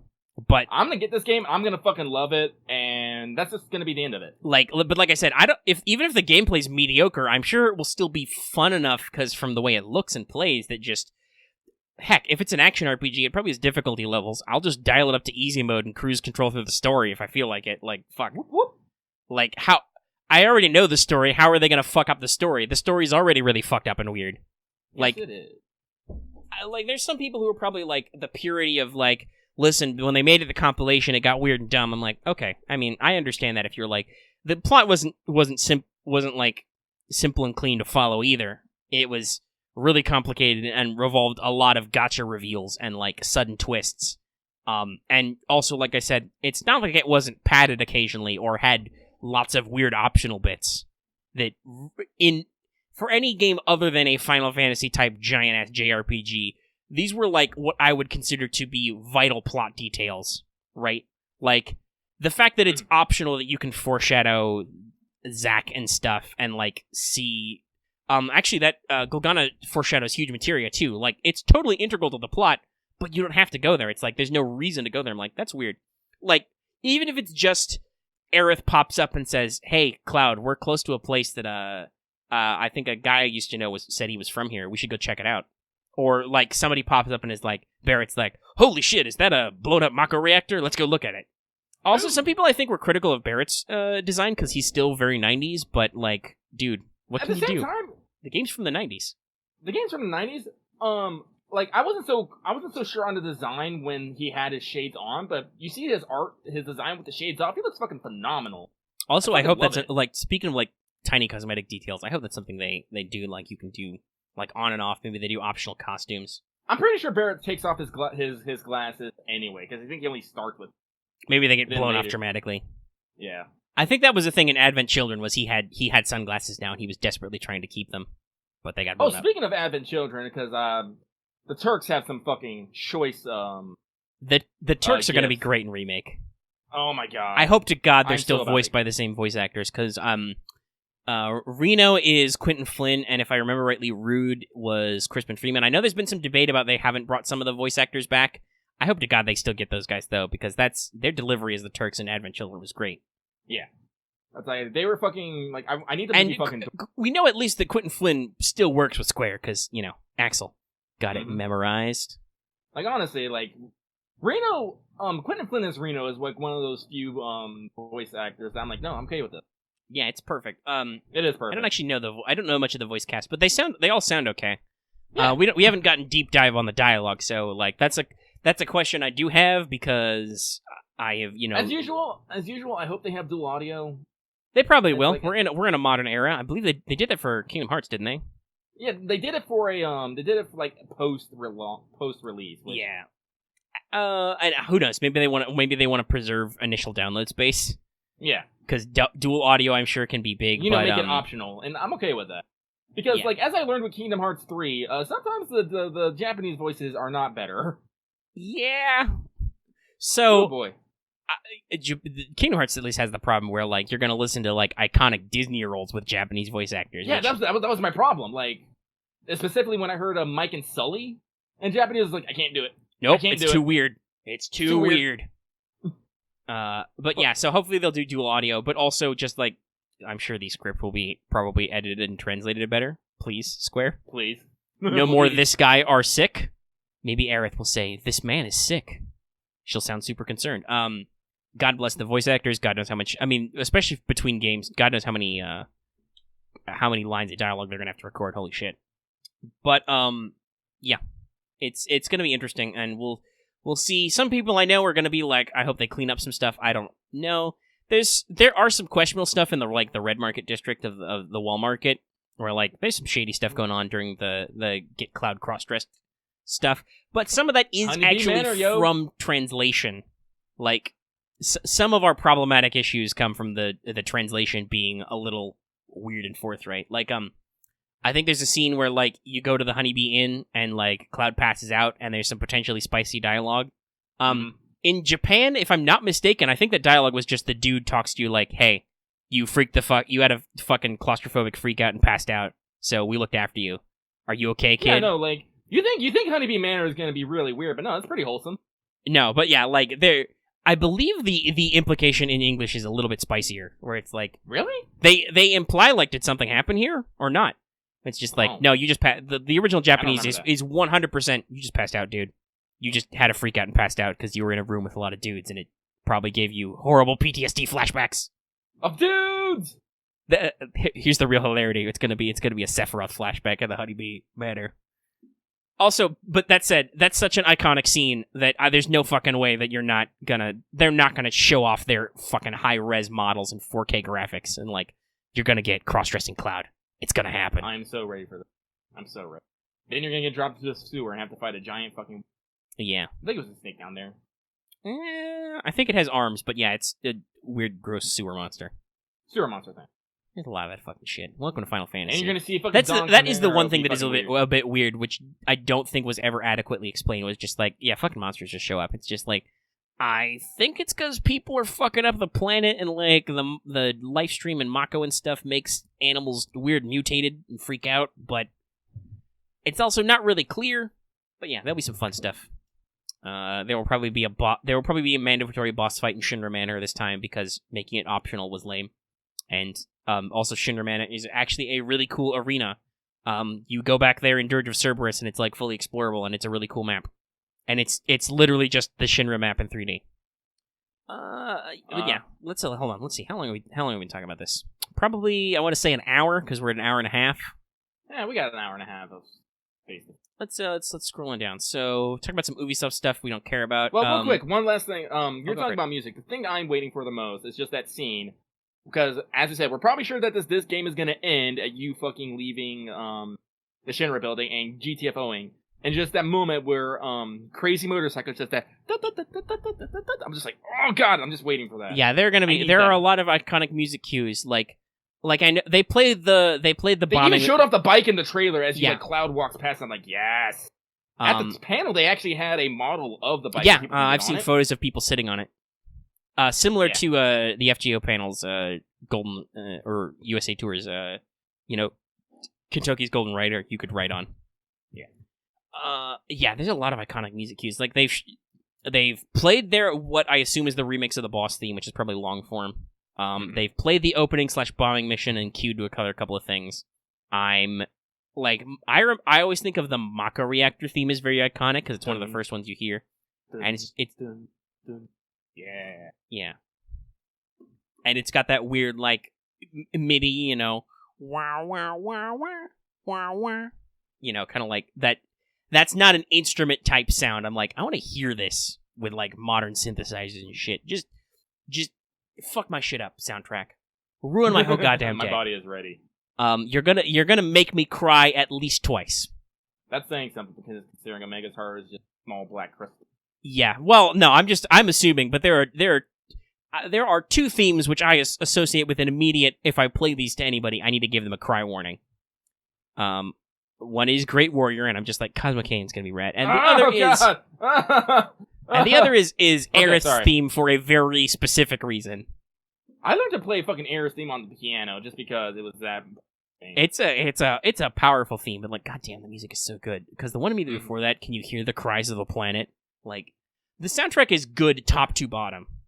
But let's talk about Ubi stuff. Lucky, do you care about the Division 2? I'm playing the Division 2 right now. Okay, cool. You like it? Is it actually really tight? Drunk.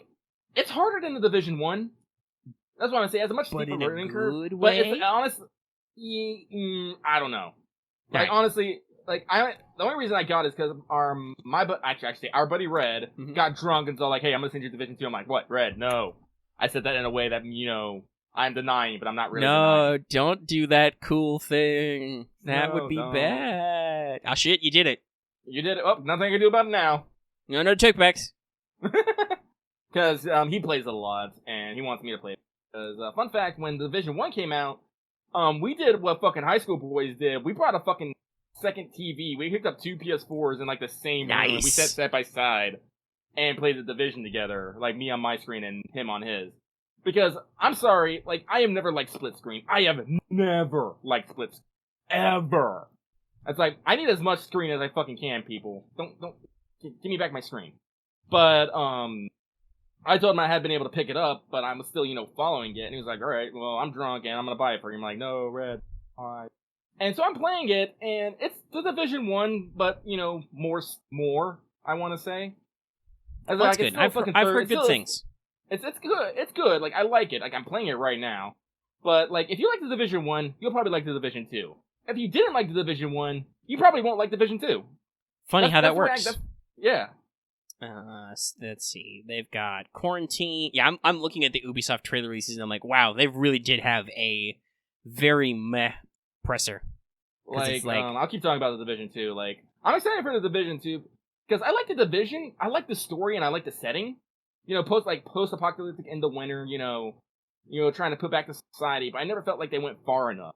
Like, this was actually something that, like, this was like one of the things that kind of really irritated about me. Is they had a system that was added as a standalone system where you'd be out in the blizzard and you'd actually have to, you know, wear fucking warm clothes, and that affected your health regeneration and all that great stuff. But that was just in the standalone section. It was just like this mini game. It wasn't part of the real game. And I was like, I wanted this in the real game, motherfucker. Like, add more survival to my fucking post-apocalyptic survival society, the fuckers. And the Division 2 hasn't really added on to any about that. Like, they streamlined some things, and now I can carry supplies and deliver them to some places and stuff. But otherwise, no, it's just like, oh shit, there's a bunch of chest-high walls here. Guess I'm about to fucking fight. I'm in the post-apocalyptic where resources are rare. Good thing I have like 700 fucking bullets. Glad I classed up to a new class, and I've got a fuck-off sniper rifle or a grenade launcher. Yeah. Because apparently in our post-flu world, there's still somebody at the plant making 40mm grenades. And giving them out to everybody because enemy grenadiers just have them. I'm like, excuse me, can I just not pick up? All right, that seems a little like that's one thing I did kind of like about the first division was like, other than when you ran into some weird spec ops dude in the end, most guys were like regularly equipped. Like when you're fighting the Rikers gang, they're dudes in prison jumpsuits with like bats and like guns they found lying around on dead people. Yeah, like you fight the cleaners, they have flamethrowers, duh. But like nobody was crazy. And this is the thing I liked about the crazers. Like, you actually go into their factory, and they have instructions how to fucking make napalm and shit, and you're just like, oh. That's the thing I would say I like about Division 1, is I felt like they included their story a lot better in the game than Division 2, because, like, like as a loot shooter, this is kind of it's the same as Division 1, but like story content, it's actually I'd say it's weaker. Well, we'll have to see how their updates come out. That's it. I heard gameplay was tight. Gameplay is tight. Like I'm not doing any story mission right now because I'm talking to you. I'm just running around shooting. I'm doing that. It's pretty okay. Honestly, that was like, especially with these types of games. That's how I felt about the first Destiny. Was like, okay, the story was kind of cool. I liked becoming legend at the end and punching out the darkness. The rest of the stuff was kind of confusing in between. But goddamn, this gameplay loop. Let's see. So I'm angry at the fact that I have to empty like 60 bullets into a guy at point blank. That's always a problem. That's the one thing I do not like about loot shooters and like loot games in particular. Bullet sponging is annoying. Because it's always the thing of like, all right, before I get max level, I'm literally throwing away like every piece of gear I get like 5 minutes later as I find something incrementally better. Because if I don't, it's gonna take me several hundred bullets to kill this guy who leveled up one. God fucking damn it. Yeah, hopefully, like, games are decently balanced for that, so, but sometimes they're not. They have some kind of Warframe update that I'm sure you care about. I'm into some PC stuff now. But... there's some kind you probably, I don't know. I watched the Vampire Bloodlines 2 trailer, and I was like, yes! I haven't seen the trailer, but I don't need to see the trailer. I'm gonna fucking get it anyway. It's about what you expect. It's got spooky narration about stuff. We realized when they did this that it's set in Seattle because they registered the Seattle Underground and they reference another location called the Jungle. So like it's Pacific Northwest. I tell people, see, the Pacific Northwest is great for. It really is. Which for me, I was a little real life spooked because I was like, holy shit. I set my Night's Black Agents, which in case you don't know is ostensibly a Spies and Vampires game. In the hub world was basically Seattle. There were other settings that we didn't get to because we only recorded like one session, but like, that was a little freaky to me. I was like, oh, I recognize the jungle because that was a place of note in my game that I wrote. That's weird. That's cool, Vampire the Masquerade, but I'll buy your game because it looks fun. It's another first-person RPG and it's about vampires and stuff. And I'm like, are spooky, cool vampire games coming back? We'll see. Like I like urban fantasy. I really do. Actually, well, no, we'll talk about that later when we actually talk about, like... So, we got an English version of the Persona 5 Royal trailer, which was cool. Yep. An English dub. Now we're into some of Bethesda stuff. Mostly Bethesda was a lot of... but some of it was good. They had some indies and stuff. They're bringing back Commander Keen, which I was like, holy shit. That's old. I played that game. That's real. That was on the computer that was old when I was a kid, but I still played with because we didn't need to use it anymore and had games. We had an old DOS machine. And I was like, shoot, I can play some Commander Keen and stuff on here. Some original Duke Nukem. They showed off Doom Eternal. Doom Eternal is cool. It's another Doom game, so it's rad. You're fighting Heaven and Hell, apparently. Yeah. They showed some Wolfenstein Youngblood stuff, which I guess looks cool. I haven't really played any of the new Wolfensteins. They seem okay as far as, like, you know, themes and gameplay goes, but, like, they haven't jumped out at me. Like I said, I played, what was the first one called? Wolfenstein, wait, I can't remember. I think the first was the remake. 2? Because I remember the expansion to the first one was Old Blood. I'm trying to remember. Well, the first one, where you first get J.G. Blazkowicz, and you're like, oh yeah, this game has fucking sex in it. What the fuck? Okay. It's New something. Is it New Colossus? New Colossus? No, I keep Young. Is it Young Blood? No, Young Blood is the new one. God damn, I'm gonna look it up right now. Fuck. All right, Lucky, look it up. But we're kind of bug me. We're kind of about Wolfenstein. Oh, the New Order. The New Order. That's right. I knew it was. Isn't it New something? And that was the whole Old Blood thing. Yeah, New Order, Old Blood, and then like New Colossus. Okay. All right.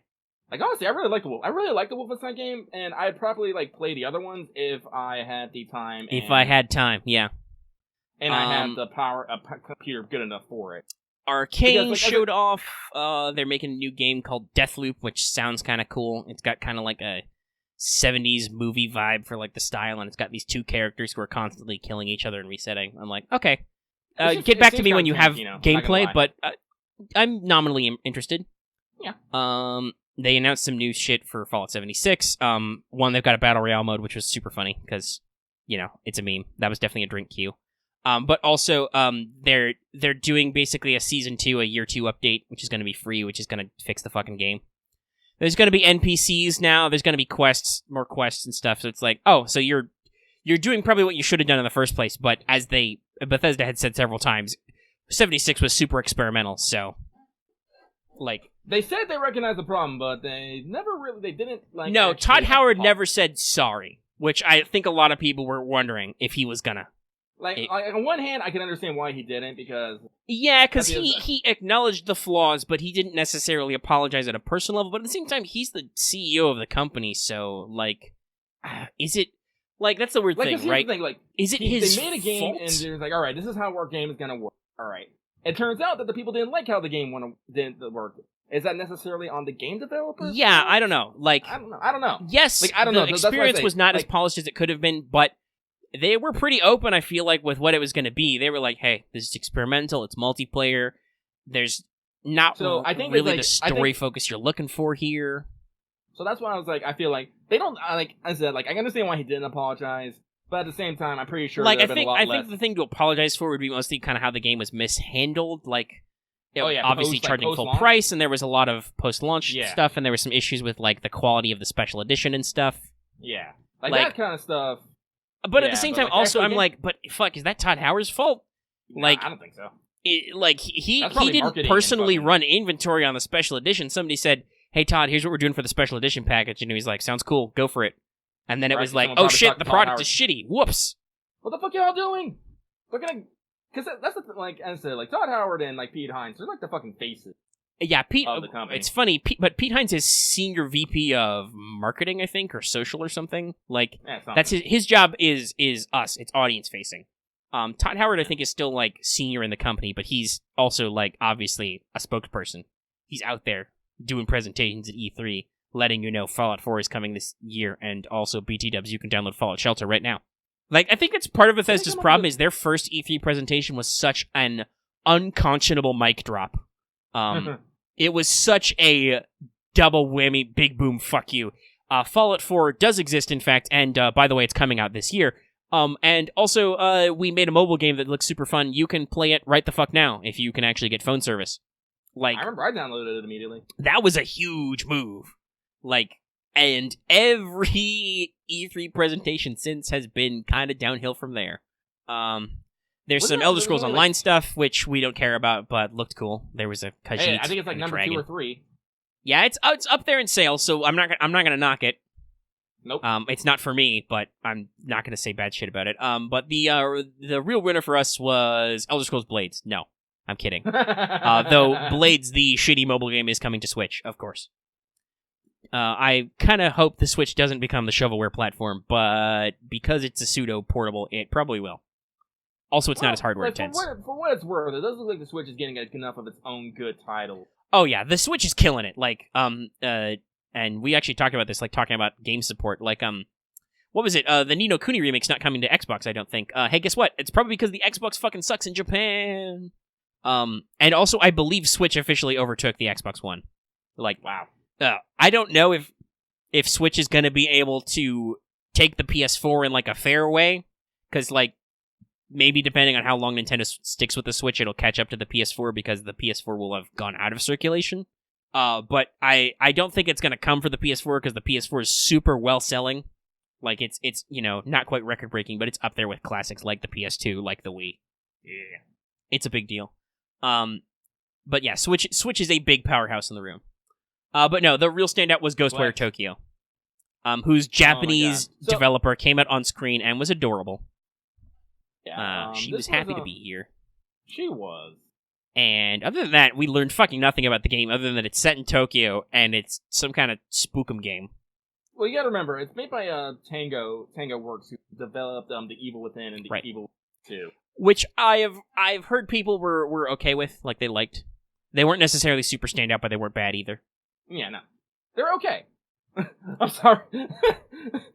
I'm laughing because I said it was okay, and I immediately just ran by a car in the Division 2 that had a sign on its windboard that said, "This is not okay." I was like, "Fuck you, car! I'm gonna have my own opinion."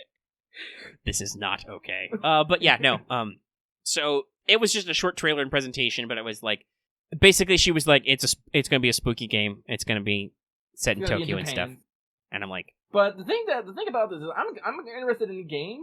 But it was fucking Ikumi Nakamura herself that was like, oh my god, you are a delight.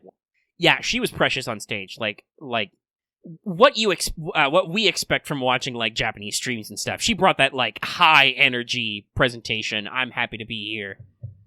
Being very cute. You know, even though she's probably like a I'd say like mid-30s one.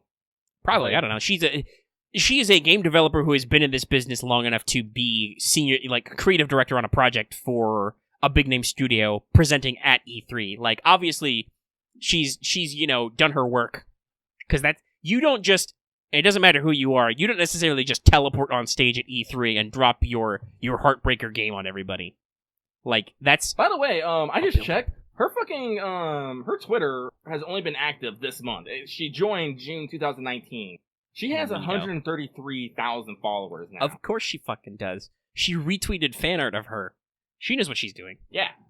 But yeah, she was so adorable. People like immediately made fan art of. Yeah, of her right up there poses. with short hair Zelda, Nessa, remake Tifa. Yeah. Nakamura. Her profile icon is adorable. Like I followed her. But yeah, so Ghostwire looks good. We'll see what the details are, but it's got a bow in it, which I'm always like, that sells me. It's set in Tokyo, probably. I'm like, dude, give me a fucking walk around Tokyo. I'm sorry, anytime I see... This might be an injured, but anytime I see, like, an Asian guy with, like, some sort of demon mask, like, is that you, Fang? Yeah, no, I had that thought, too. He's got the fucking demon horns. I'm like, Is it literally every time? Yeah. So now we're in Microsoft stuff. Dragon Ball Z Kakarot got an official trailer. It's no longer Project Z, it's Kakarot. I want to know what this game is about. I'm assuming not so much about, but what its gameplay is like. Yeah, they say it's an action RPG. It looks kind of like the recent titles like Xenoverse. Mm-hmm. Like, this was funny, by the way. I think it wasn't us. I was trying to watch somebody else watch the stream, and they were like, "What's this? Oh, is it fighter stuff?" And they like completely forgot that the RPG was a thing. I'm like, "No, holy shit, this is 3D." But no, this was like they showed all the iconic scenes from Saiyan Saga and Namek, so it's called Kakarot, so it's gonna be Goku's story again. Hopefully it's interesting. Somebody joked that it's a remake of Legacy of Goku, which would be funny. Legacy of Goku was alright. Yeah. So yeah, it looks like a 3D action RPG game. Hopefully it's not like super limiting. Like I played both Xenoverses. They're okay. The whole create a character, OC do not steal kind of stuff is fun, but it was kind of limiting because there's a lot of like RNG drops and grinding, but that's because it was an MMO game where you were expected to do missions with your friends for fun over and over again kind of stuff. So like it wasn't. Games need to realize that just because I have a video game does not mean I have friends. Well, yeah, and they had random matchmaking, but at the same time it was still like, you're expected to do this stuff with people. Like Xenoverse was very kind to offline. Like, you could totally pick to go to the offline lobby and just, shack up with AIs. The other thing was in 2 was, I believe you had to do raids without AIs, but maybe you could do it with AI partners if, like, people dropped out. But, like, even so, hey, guess what? The content's not necessarily any easier just because you're flying solo with AI. Like, that's the problem, was, like, it wasn't necessarily any faster to do it without people. But I feel like a single-player action RPG experience will probably not be as grindy. I hope not. Like, honestly, but yeah, when they finally give me some fucking details on the gameplay, I'll care. As a visual representation of Dragon Ball, sure, it looks cool. They showed a little message from a text, not a like video message. They showed a little message from Akira Toriyama, which is like, "This game brings Dragon Ball to life," and I'm like, well, boy, howdy, it sure looks like it. But at the same time, what about the parts that are in between the cutscenes? Because I know all the fucking cutscenes. I've actually watched the original. This was my youth. Yeah, I watched, not in my youth, but I watched Kai when it came out because I was like, shoot, I should actually watch Dragon Ball. And like, hey, Kai's not a bad cut, where they shorten down the game, they cut out all the filler, they do all the re-release, and then they tighten up the dialogue. I'm like, that's not a bad experience. So like, I know all the scenes, guys. Does anybody not fucking know Dragon Ball Z? I feel like everyone should know, like at least up to the Cell Saga. Well, yeah, because that's when the manga ended. But, like, do you not recognize these iconic sequences? Like, have you somehow not gone through your life, at least as a person who plays video games and probably watches anime and stuff, like, not seeing the iconic scene where Goku goes Super Saiyan? Or, like, the Spirit Bomb and stuff? Like, have you not seen these? They're pretty iconic. I'm like I said, the production quality is amazing, but how does it play? That's what I care. Division 2, let me pet this fucking dog. Yeah. Can you pet the dog? Lucky's got a big one, because they showed... It was leaked, but the trailer was cool. Tales of Arise. Oh yeah, new Bandai Arcade next iteration in the Tales series. Now this is interesting because this is the first Tales game that is being built exclusively for the PS4, and so they're basically using all the power that the PS4 has to offer. Because in the previous ones, they were still doing, PS4/PS3, so of course, Right, the Persona 5 problem. Yeah. So, no, this one's like, no, we're just going straight PS4 with this one, and it looks like it's gonna pan out. Like, the scenery already looks... The character models still have a case of what I would call the anime, where it's like, this is, like, a little too plastic to call, like, actual realistic, but still looks really good. That's something I've definitely noticed. Like, when you get with, like the anime style, there's only so much you can do before you start reaching weird-ass... Right, because if you have the stylized look, like, there's only so much you can do before you're like, you're really pushing this visual style a little too far. Yeah, but it looks like they went as far as they could and rest in the fucking, like, what looks like graphics and scenery. So, yeah, I'm really excited about this, because I've been playing the Tales series since Tales of Symphonia back on the GameCube, and so, like, I'm, like, excited. And the stories are usually pretty fucking good. It's usually, like, somewhat semi-standard, RPG fare. There's a dude, he's gonna meet a girl, motherfucking, adventure, and... Like, that's like... Oh, man, this guy did go through a windshield, huh? You should have worn your seatbelt! Run him around the division. I came across a fucking, big rig truck. There is a dude just popped out of the fucking window, dead. I'm just like... Wow, that's a twofer callback. Yep. I'm gonna screenshot that. All right, we're back. We took a short break. Lucky made a funny tweet of the screenshot he took. Is this it? Yeah, it is. I'll retweet that as me, and I'll retweet it as WhatsApp later, or as StudiOmega. So we're getting into Microsoft stuff. They actually did the Elden Ring trailer, which is it looks intense, but at the same time, no idea what's going on. Yeah. Hey, it's FromSoft, and also George R.R. Martin's involved. He's not writing that book. He's writing video games. I mean, it looks kind of cool. There's some possibly cute lady designs in there that are covered by armor, and I'm like, It looks very Nordic. Some prosthetic limbs. Looks like people are literally falling the fuck apart. There's a lot of, like, breaking, fragmenting, rebuilding going on. Yeah. But hey, whatever. When you get gameplay, I'll care. What's your difference besides Dark Souls? Is it just Dark Souls, only you had George R.R. Martin write the lore drops? Maybe I don't care.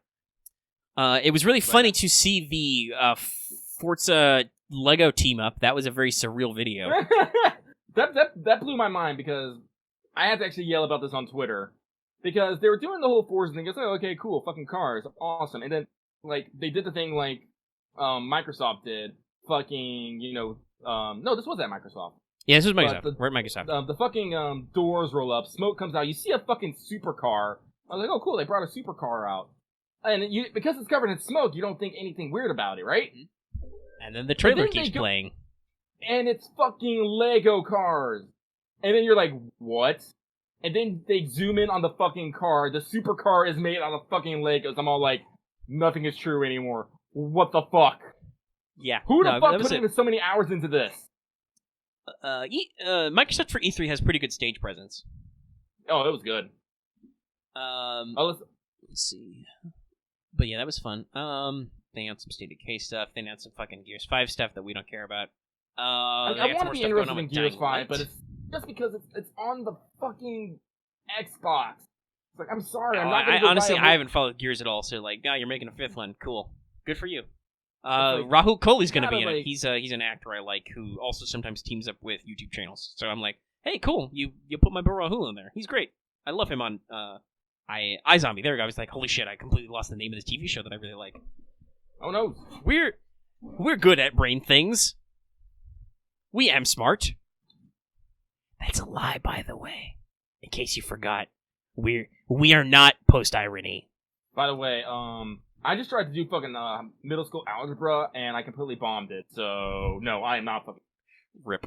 There was a Dying Light 2 trailer, there was a Wasteland 3 trailer, which I think Ron was like lickety-split on some of these game titles. Yeah, he was. But he's in the know. I think Dying Light 2 is because he played the original Dying Light because it was parkour zombies. I don't know. Ron seems to really like zombie games. He tried to get me to play Dead Island, and I was like, I'll play it for a little bit, but I'm kind of like, this doesn't really grip me. I still want to play Dying Light, and I'll probably want to do, but again, it's an issue of do I have the money to buy this, or do I have a computer strong enough to run this? They announced they're remaking Battletoads. That's going to give a lot of people new PTSD. The driving is back. The friendly fire is probably here. They had a phenomenal announcement when they were talking about cloud and stuff of a new Microsoft Flight Simulator, which looks breathtaking. I'm not really into flight sims of that type, but... No, I would totally. The thing is, I would have to have that shit in VR. Yeah, I'm sure it's VR compatible too, but I'm like, that looks good. We got a new Psychonauts 2 trailer. Psychonauts 2 looks good. That's a fun game. Apparently it's with Raz, a fucking working adult, still doing brain shit. Mm-hmm. Another... Well, go ahead, Lucky. I hope what they're doing for Psychonauts 2 is like, alright, let's just take what makes Psychonauts 1 good, and just stick with that. Probably. It seems like we're doing a lot of the weird brain shit, and the humor's still there. So, just stick to what we know, and we do good. We do good. But yeah, another one that was surprising everybody was they announced a Blair Witch game. Which everybody was like, what the fuck what the fuck established franchise is this? Is this Outlast? Is this, something else? Some people, I saw some commentary on the internet, some people were like, is this Alan Wake? No. Blair Witch, out of nowhere. This was actually Ron, fucking nailing it again. He was, because he saw the iconic scene, he was like, oh shit, is this a Blair Witch game? And then it zooms out and it shows the logo, and like, oh shit, it is a Blair Witch game. Yeah. Again, this feels like another one like those games where the Outlast type, where it's like, yeah, you have no agency, run, bitch. Yeah, I don't know if we'll play it, but we'll see what happens with it. They announced not announced, but they showed more detail of Ori and the Will of the Wisps. I have the first one. I want to play this game. I'm really much down to play this game because there are feels and the gameplay's fun and it looks pretty. It's just again, it's all like I have to remember that I want to fucking play it, and I might play it on stream. I don't know. Depends. That can be fun and also heart destroying. Yeah. They announced they're making a new Minecraft spinoff, Minecraft Dungeons, which is like it's fucking Diablo. Yeah, it's an isometric Diablo clone, with Minecraft stuff. And I'm like, that's not a terrible idea. Diablo as a brand is going through a weird time, and Minecraft is huge. Tiny baby children will play this. And like, we've kind of had that back and forth like about Fortnite, how like on the one time we are like completely inured to whatever fucking pop culture bullshit Fortnite is trying to buy. We're just too jaded for that. But if the hip kids play the game with the dances and the emotes, I'm like, well, I mean, whatever. They do what they do. So, if Minecraft Dungeons is the hip new baby game for streamers, fucking whatever. Whatever, do it. Play it. I mean, I like Minecraft. I don't know if I'll necessarily like Minecraft Dungeons, but we'll have to see if they do anything fun with it. That's always a question. This was, I'm pretty sure, an announced trailer. Yeah. Ninja Theory's got a new game called Bleeding Edge coming out. Which Ninja Theory, I don't know what direction. Yeah, that's exactly what I was about to say. I don't know if this is gonna be okay because it's like it sounds like a 4v4 multiplayer arena thing with the cool unique character designs, and I'm like, okay, so this is okay. So I'm gonna talk a little bit about Ninja Theory. All right, I like Ninja Theory. Ninja Theory has some really crazy games. All right, they had Heavenly Blade back when the first PS3 first came out. They had Odyssey, Enslaved Odyssey to the West, which was really a post-apocalyptic fucking journey to the West, which I found, it wasn't super well received, but I liked where it was going. They did Hellblade, Sinuous, Sacrifice. Like, these three games are all, like, fucking mind-boggle, fucking crazy, super, like, great, like, character models and shit, and all of a sudden they're coming out with a 4v4 melee thing with, like, the most radical character designs that looked like they were fucking Battleborn rejects. What the fuck are you doing? Like, if you think this is where you are they trying to like cash in on this fucking PvP multiplayer craze and moving away from like the single player experience? Because entirely possible because unfortunately I believe they are owned by Microsoft. Yeah, because like from what I understand, Senua, technically Xbox, I should say. Hellblade Senua's Sacrifice wasn't the best received game, but I've heard a lot of people say, like, story-wise and, like, just going, like, the experience is fucking phenomenal, like, itself. Like, like I said, if I remember also correctly, like Enslaved wasn't like super well received, but I enjoyed it. And fucking Heavenly Sword, like that shit in that game had like never been done before. Yeah, no. Hey, guess what? I bought a PS3 with Heavenly Sword because that's what you did in the day. It was like it wasn't as a game. It wasn't super groundbreaking because it was a default gameplay was basically God of War type, hack and slash. But it pioneered a lot of mocap stuff. Fucking Circus was involved, playing characters, doing his fucking Andy Serkis mocap thing. They actually had a good use of the 6-axis controller where you remote controlled the arrows, and it was hilarious, but also really fun and cool. Go twing twang. Yeah, she was kind of annoying, but whatever. I wouldn't say the game was super well written, but it's not. It was something that was put it was. They put effort into it. It was a especially for a early PS3. It was graphically cutting edge at the time. Yeah. So it's like this is what I was hoping like more out of them. I mean, let's not also forget they also did fucking DMC, which people like. As I said, people get divided on DMC, so I really don't want to get into that. Especially with like Devil May Cry 5 out, and oh my god, I am busted nuts. But so it's like I'm used to them doing like these pretty solid single player experience, and now it's like, now we're going to like a pure like multiplayer and no story and characters. Yeah, I'm because I was trying to find some news on what the game's actually about. I am reading through somebody who had a hands-on with it, and it I'll share it with you, but it don't necessarily sound good. Like he basically says he's not underwhelmed, but he's definitely whelmed. Because it's a class-based, character arena fighter. So it's like your Overwatches and your fucking... Yeah, now, he seems to be the main thing of the thing that it does is that it does have a little bit of the Devil May Cry type, like, crazy combo master shit in there. Which is good. You need to have a distinctive identity. So, like, you can do some fun combos, but at the same time, it, like... I don't know. It doesn't sound like there's an interview and stuff that I don't necessarily want to go back and forth on, but it doesn't sound like they're necessarily doing good new stuff. And like, fuck, can you beat Overwatch?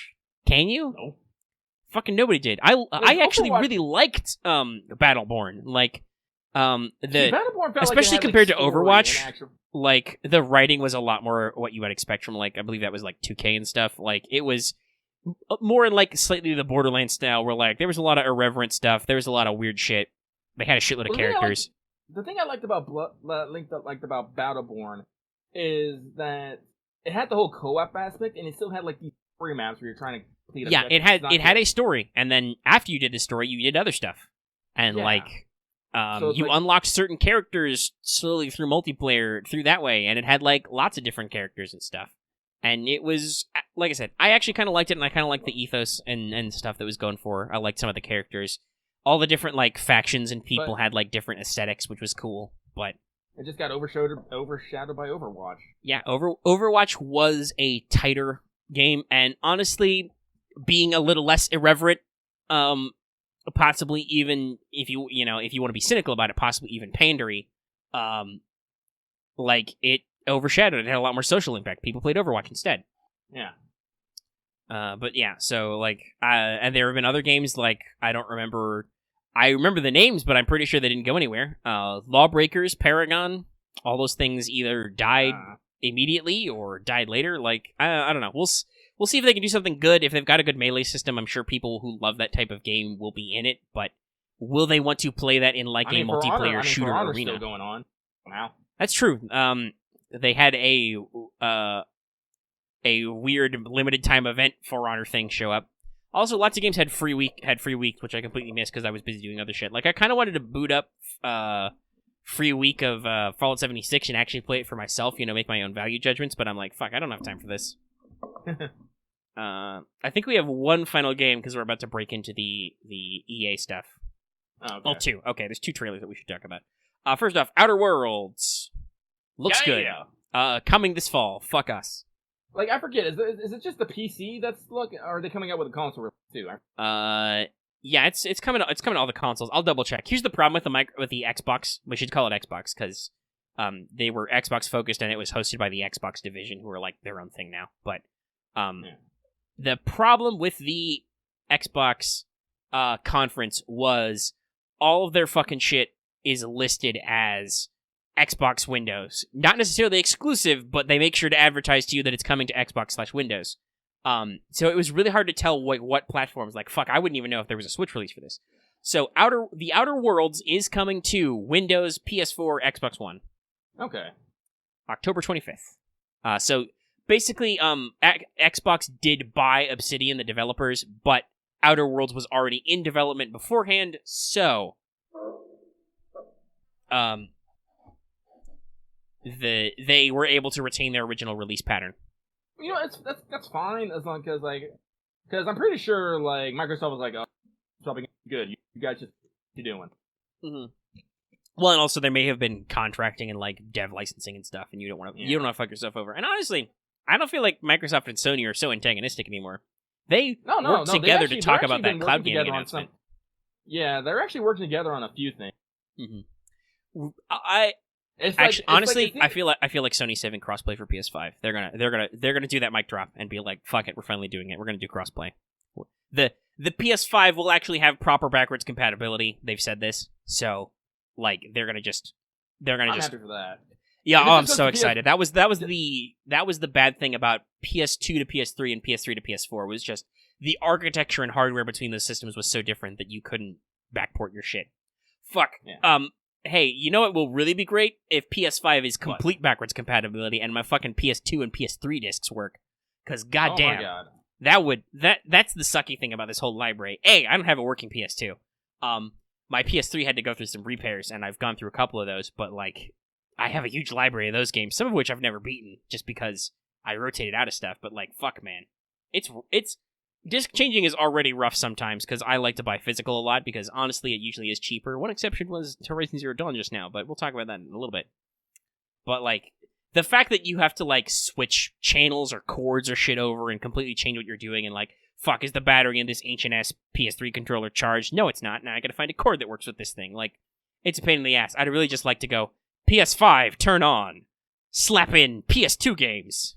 I don't need to buy Persona 4 again. I can just play it. Never mind that I already bought it and Persona 3 Fez as PS2 classics on PS3, which now I can no longer play easily because they're on my PS3. God damn it. PlayStation Network. God damn it.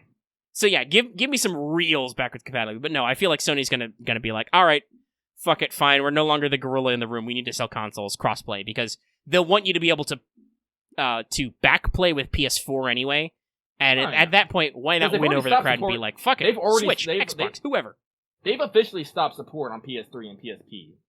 So like they're in a good way to like make the PS5 like a definitive machine and maintain their market dominance. So Microsoft announced some stuff for Scarlet, but it's like I didn't double check the hardware specs. I think it's all comparable to the PS5 anyway. They're like moving a solid state drive for lower loading times. I'm like, yeah, no, that's what PS5 already said they're going to do.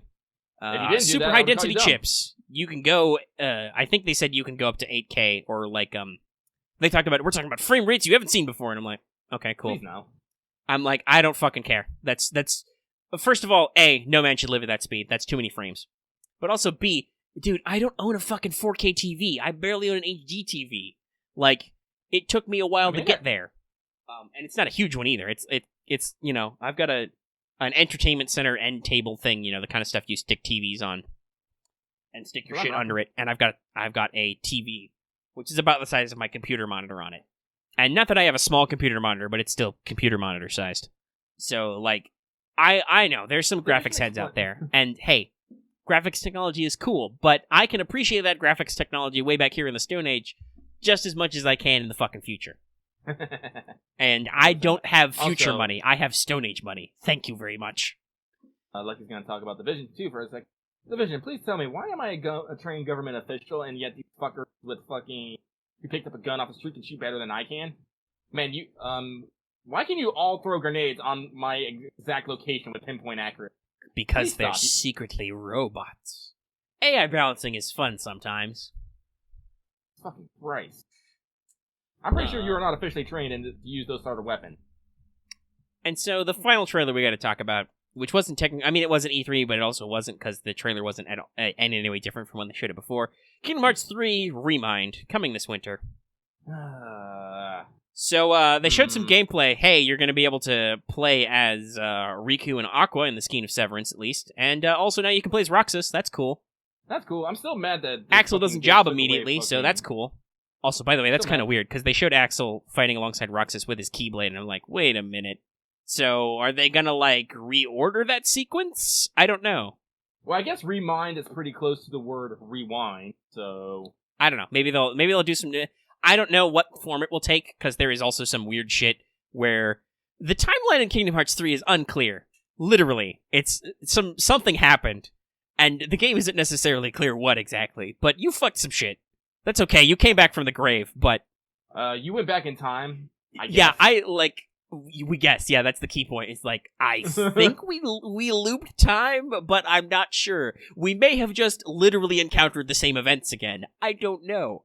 Oh yeah, Axe is doing he mirrored your complaint earlier, which is and how can they take more than one bullet to the anything? Fair. Well, I can take more than one bullet to the anything. It's just that they're a lot more accurate at putting their bullet to my anything than I am to theirs. But storyline-wise, yeah, Kingdom Hearts 3 continues to be confusing. It's it sounds like they're gonna, because they're, they got some dialogue with Luxord, some dialogue with, young Xehanort, and then, there's, it appears to be Luxord or somebody asking Zigbar, who are you? Because that's obviously a big reveal at the end. But then it's but no, Luxord, who are you? Which actually is fair, because I believe, because Xemnas dropped some bombs on the members of organization they brought back. Marluxia, Larxene, etc. They brought those guys back, and he's like, no, you need to awaken the secret Keyblade. I can't do a good Xemnas voice. He's so deep, so manly. You need to awaken your secret Keyblade past, because the past and shit. Past, future, Keyblade, light, dark, Keyblade, heart, dark. Somebody needs to make that edit where just the buzzwords here? Yes, exactly, where the entire dialogue of Kingdom Hearts is just the buzzwords. That would be a funny edit, but no, that's what I feel like that conversation is. Now, that kind of makes sense, because in the mobile/browser title, which was actually secretly relevant, or not so secretly, I'm sure Nomura didn't make a secret that it actually mattered, but the rest of the world didn't realize it mattered. I didn't. That's actually a plot thing with, you meet Larxene and Marluxia and stuff like that, and I think Demyx too. But Luxord was left out in the cold, what's his actual backstory? So, hey, if they actually want to... Nomura, if you want to fucking take 6 months and write some plot and fucking explain some shit to me, I'm okay with that. Just do it after you get done with fucking 7. Well, you've already announced the 7 remake. Though they did say, by the way, that because of the nature of development time, producing future games should hopefully not take as long as producing the first volume of the remake, because they've built all their assets and their engine and stuff. They need to focus on new characters and new environments and writing new scripts, which hopefully will take less time. That's cool. But yeah, so I'm interested in when Remind comes out, because it's they're actually doing a smart thing, and it's Final Mix but in DLC form. Which that's DLC, good, right? That they decided to update with the times, because BT Dubs, in case you forgot, that's how long it's been since Kingdom Hearts 2 came out. Was DLC wasn't a thing. Hi, PS2. Ooh. Man, that's if you think about it, DLC is such a weird paradigm shift for games like Square, because even Final Fantasy VII, when they released the international version of the software, that had new shit in it. In the original Japanese release, Ruby and Emerald weren't on game. Those were added later with more development time. And then usually what they do is they do something like a Final Mix or like a special edition where they backport it to Japan with the new stuff in English. Same with Kingdom Hearts, So that's interesting to now see Square make a game in the modern era and be like, oh shit, we can just put this bonus shit out as DLC. And also you can get dual audio and simultaneous worldwide release and shit. So it's Future! And it's interesting that Royal is not going that route, but also understandable, because, like I said, it does sound like they're completely overhauling some shit. By the way, I put my fucking tarot hat on. They revealed Kasumi's Arcana. She is, I'm assuming, La Foi, or Faith, or Belief, which is an old-ass esoteric Italian tarot. It is not the Tarot di Marseille, so that's weird. And also, I've finally, God bless TV tropes for having more brains on typewriters than me, I was finally able to track down the Consultant. I think I was very sus about that card, but no. It's from a Spanish version of the tarot. Just Googling consultant tarot is really hard. That said, hey, that's an alternate magician. The art in that Spanish tarot, I shared this with the audience, that's not nearly as sus as the art in this game. So I'm like, I'm still sus of this guy. I'm like, on the one hand, I'm like, I can understand if Atlas is like, oh shit, the kids these days need to understand, like, what a healthy relationship with an adult is. So you can actually build healthy relationships with people, because not every adult is out to fuck you over. Or you can bang them. Thanks. But at the same time, I'm like, I've seen this Arcana card. I'm zoomed in real tight. Because, hey, I think I've mentioned this before, but to remind everybody, I own tarot cards. I have read fortunes before. I do cartomancy. Tarot is 110% visual storytelling. It's all, like, archetypes and symbolism. So I'm looking at that card and I'm like, this symbolism disturbs me. And I am afraid. So, Omega, I'm gonna just prove myself to be an old fucking man here. But I've heard this term coming out a lot, and I kind of understand what it is, but I kind of don't. What the fuck does sus mean? Suspicious, dude. Just the sus? Really? Yeah, he's sus. He's suspicious as fuck. But we're modern, so we cut out all the other parts. He's just suspicious. Oh, that's like when I say Tebs. Okay. Yeah, we cut out all the extra words and we just say sus. He's sus as fuck. That dude's sus. He's suspicious. Well, again, I didn't want to like start thinking about some other weird. No, but no. It's when I say shit sus, I'm talking about how it's obviously suspicious. All right. Cool. Here's another weird one. In addition to knowing her Arcana, apparently Atlas has said that Kasumi only has 5 ranks to her confidant, which immediately to me screams. So this is some story lock shit. Which honestly, probably smart. We've talked before about how justice works is kind of weird and potentially gives away some shit. Yeah. Because, like, justice, you think is just a story rank until you hit 6 when Akechi actually joins you, and then it's like, oh, Akechi gets all his shit all at once. And I'm like, okay, that makes sense, though. Because they didn't want to reveal that he was going to be a playable character, so you had to hide some stuff. But at the same time, it also means that his Link actually secretly is story-based, and he doesn't do normal confidant stuff. I think I've talked about that before. That's something I hope they backpatch in, that his rank 2 actually gives you a special power to tell what dialogue options are going to be good. Lets you see what... because that will make him less sus, actually, like if he gets normal confidant stuff. Because he doesn't do anything unique. He just does your normal party stuff. Well, yeah, that's the thing we've actually mentioned. Because didn't you say, like, originally he was supposed to be able to tell you which conversation option would be the best one? Yeah, that was supposedly dummy, and he even talks about how in, I think after his second social link, he's like, hey, let me show you some stuff about how to like, read people or something. Like, because he mentions that, like, yeah, you talk to me and I'll teach you how to detect it. It sounds like they're doing the normal confidant, we'll teach you a special thing. Because you assume he's just a normal confidant, right? But then he doesn't get those things, and it's like, okay, is he story-based? I guess he is. Oh, wait, he's in the party. Oh, wait, shit, he's out of the party. Fuck. But also, you do rank up to 10, and he will die for you. Hilarious timing. So there's always the question, though, like, if people, like, people have always mentioned that his level-ups are kind of weird. Like, they kind of stall out early, because he's not supposed to be with you that long. I'm hoping that's some shit they fix. Or alternatively, Akechi doesn't die, and he becomes playable later. Like future Akechi with Loki as his upgraded persona. That would make sense. So they could do some fun stuff with that. But yeah, so Kasumi's only 5 pips. If you don't die on screen, you don't actually die. Accurate. The kid just needs to lay low. He brought up some heat, dude. He needs to get a new identity. So like I said, like if they're saying that Kasumi's social link is only 5 pips, I'm assuming that that's probably similar to kind of like a Goro situation, or like Sojiro, where you can't physically advance him past, I think it's 3 until you meet Futaba. Yeah, I always forget that fact. Yeah, that when you're starting to game over, that's kind of like, oh shit, dead end. Fuck, I gotta wait until sometime in the summer. See, that was the thing that bugged me about my first playthrough. It's like I keep trying to hang out with Sojiro. It's like, dude, why aren't we going anywhere? How much coffee do I need to fucking make? This bond will increase soon. No, it fucking won't. You lied to me. There's a whole story plot in here. So yeah, that's what I think about when I read that stuff about Kasumi. I'm like, there's some plot shit. Her persona is interesting. I'd like to reiterate because she's got Cinderella, right? Cinderella's not really a thief, but is a rebel. So that's interesting. That's her like personification.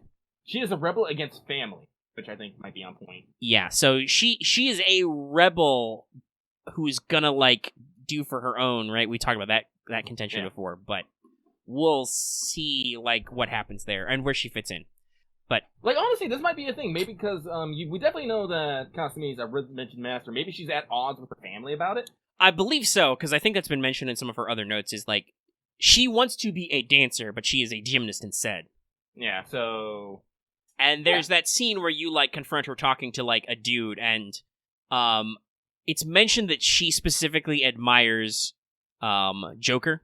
That's why she joins your team, is because she met you and thinks you're cool and wants to, I assume, from judging from her like Awakening trailer, she wants to basically pay you guys back because that's her personal belief, right? Is like people can't change unless they do it for themselves. So like you guys helped her through some stuff and like help her reach Awakening. So she's like, shit, okay, I'll help you, even though I don't necessarily think that beating up people and forcing them to change actually helps people. So, like I said, like I'm wondering if she's a cinnamon bun, so I need her. Well, also, yeah, she's fucking adorable. So there's that. Yeah, cute as justice. Yeah, she is actually playing the Kohai type character because she is actually your Kohai. She's in the year under you, which is notable because usually there are some kind of underclassmen characters, but it's interesting that while Futaba has the senpai, the Kohai rather, age gap. She doesn't go to your school at all, and does not play that role in game. No, actually, you have to say Futaba is the type. Yeah. Because no matter which way you go, Futaba's your fucking precious. Either she's your precious girl or she's your precious sister. Yeah. She's, I think in the character comp, she kind of fulfills a role similar to in 4 anyway. Nanako's Social Link, where like you're building a familial bond with a younger character, but also because Futaba's actually in your age bracket, you can make it romantic, and that also totally makes sense. Yeah. Because you're Joker, and you're fucking huge, and you're a badass. But also, yes, Joker's super tall. I will also forever laugh because Futaba actually has a fucking line that when, reciprocate the feelings of like, oh my god, this is so amazing. I imagine like a platinum trophy's just gonna appear in the corner. And when she said that, I actually looked in the corner and I'm like, am I gonna get a trophy? It's like, is this 2 on point? It's like, no trophy appeared and I was sad. Damn it! Yeah. That's the perfect moment for a joke. Give me joke trophies, motherfucker. That's something I will say I like about trophies, is sometimes you get trophies for weird shit and that makes me laugh. I can't think of any off the top of my head. Yeah, especially because, trophies aren't tied to a gamer score type gamer score, like individual trophies don't like have a specific value. I feel like, you can get away with some of that shit sometimes. Like, rando weird stuff. Though, goddamn, the platinum on P5 is a little annoying, like the messenger messages, the navigator messages. I'm working on P5 one. Not all the way there. Yeah, I think I'll have to go back and double check what I don't have for the platinum and what I feel like actually doing. I will probably, because it's not until 2020, I will probably replay P5 at least once before Royal comes out. But I don't know when. But yeah, we're done with E3 stuff unless, do we want to talk about any specific stuff we remember about, like, the actual presentations we didn't hit up? Let's see. I'm trying. Like I said, I don't want to get into like too much negativity. But honestly, I think everybody did okay. Like I think Bethesda was a little squishy because they have a lot to live up to, and honestly, they don't have that many studios under them. I think it's only like 5 or 6. So like their pressers are always a little weird. Microsoft is pretty good because, like you said, they just like to drop trailer. Yeah. They only tried to shill you on Scarlet and new services, Xbox Game Pass, a little bit. Like, this is what I want to say about this thing. This E3 wasn't bad, but it wasn't amazing. There was a lot of good shit, but nothing, like, truly blew my mind. Yeah, I think the closest was Keanu Reeves was out on stage, but at the same time, that's not unprecedented. It's just Keanu's really memey. It was more unprecedented, like, the moment that, like, Johnny Silverhand shows up in his fucking Keanu face, I'm all like, Hideo Kojima, is this all your fault? Is this why we're getting faces and everything now? I feel like kind of, yeah, because he's been pushing that hard for years. Like, obviously, Call of Duty was trying to do that with, like, celebrity motion capture, but Death Stranding has been a concept for a while. We all know that that's what Kojima wants to do, is he wants to make actors in games, and now... Well, like, see, here's the thing, like, yeah, I can never remember his fucking name, but that guy in Call of Duty, yeah, but people aren't playing that game to see that fucking guy. They're going to go play Call of Duty to screw up the multiplayer. So it's not as That I think was Activision trying desperately to sell people on the idea that Call of Duty still has good story. Fuck you, we still do story mode. Look, we got big name actors. It's gonna be a big important story. Nobody cared. I don't think anybody's ever told me that they loved the Call of Duty Advanced or Infinite Warfare story modes. But, if you're out there, please leave me a fucking comment. I'd love to hear that. I'd love to hear those words from somebody, but I haven't ever, so. But then you look at people like fucking, Hideo Kojima, which is known for, hey, I'm gonna make a crazy mindfuckery, single-player experience for you all to experience, and we're gonna put real fucking people in it. These are gonna be people that you're gonna be with like, all throughout the fucking game. And the player character is... I'm bad with names today. I'm dying. What is his face? Sam. I can't... Sam, but no, like the actor name. Norman Reedus, got it. Oh, Norman Reedus, yeah. Yeah, you are Norman Reedus all the time, every time. Except unless it's a Kojima thing and we can play other characters, maybe. But we'll see. We might. There's fucking Mads Mikkelsen. There are special appearances by fucking famous film directors. Who are BT Dub's Kojima's special friends who he goes to hang out with all the time. Like, yeah. It's... But that's a very movie director thing to do, is to put your friends and your production crew just as cameos, right? Like... Yeah, this would be like in Call of Duty. You have to be like, alright, basically your fucking military buddies have to fucking, like, Will Smith and goddamn, Yeah, when Will Smith is a full motion capture doing his Will Smith thing in a video game, then we'll talk about groundbreaking. But, like, yeah, you're right that at this point, Keanu Reeves actually being in it is not the shocker. It's just cool that he actually did this for games, and he seems super excited about it. Yeah. Because, like I said, he was in The Matrix and Johnny Mnemonic. It's, like, super on point for him to be in a game like Cyberpunk. That's cool. Yeah, but you see, the thing I was gonna say is, so Death Stranding does this, and all of a sudden we got games coming out all over the place with just the actors' likenesses and voices. Yeah, it's hilarious that Kojima drops that release net trailer before E3 because Sony's not going, so they're like, "Fuck you, mic drop. This is all we have to announce. Suck my dick." And then it's like, it's a long ass trailer full of all the actors and people who are in it, right? Like it's like, boom. Norman Reedus is Sam. Mads Mikkelsen is whatever his character name is. It escapes me right now. Honestly, I'd say more than a fucking video game trailer, it's a fucking movie trailer. Right, exactly. It shows you plot points. It shows you gameplay, which is basically the equivalent of showing you an action scene. Like every movie trailer shows you some meat of the movie. Yeah. Like if it's a comedy, they'll show you some of the jokes. If it's an action, they show you some action and stuff like that. If it's horror, they show you some spook stuff. But then this is just like, this character is played by this actor. This character is at least modeled on this person. And boom, They use actual real life music in the trailer. Yeah, because Kojima also does that because he fucking loves music. I think literally every tweet he does when he gets up every day is "Good morning." It's a shot of his iPod with whatever song he's listening to. The dude loves media. This guy says his body is made of 80%. So wow, yeah, really fucking foggy. No, but yeah, it's kind of cut like a movie trailer, all the suspense and stuff in the back forth, and the kind of trying to tell you what's going on, but not really. And interesting, this character, that character. Like, I like it. I love it. Meanwhile, in Cyberpunk, while it is a big reveal that it's Keanu Reeves, it's just him so far. Like nobody else is really. Like obviously we noticed, or I noticed because other people noticed the creator cameo for the game, but most people wouldn't recognize that. Most people are not going to get that in joke. Nope, I didn't. You explained it to me, and I was like, you were like, oh, that's neat. Yeah, it was. But Keanu Reeves is Keanu Reeves. He's, John Wick, big name action movies right now. He's Matrix, we've talked about, Bill and Ted. Keanu's actually had a really interesting movie career. Not all of it good, but not all of it bad either. He's an actor that's done a lot. Yeah, and that's the other thing is, like, he gets up on stage, and obviously he's an actor, but performance is not the same as talking on stage, right? So, like, when he got up there, he seems genuinely excited, and he's like, the breathtaking thing was clearly ad-libbed, obviously. So, like, he seems very down-to-earth in that moment and very excited to be involved in this giant-ass game. And be like, hell, dude, this is rad. I made movies like this. This is cool. I want to be in it. I want to do cool shit. I need to know, like, how Keanu Reeves got involved in this project. Someone give me that story.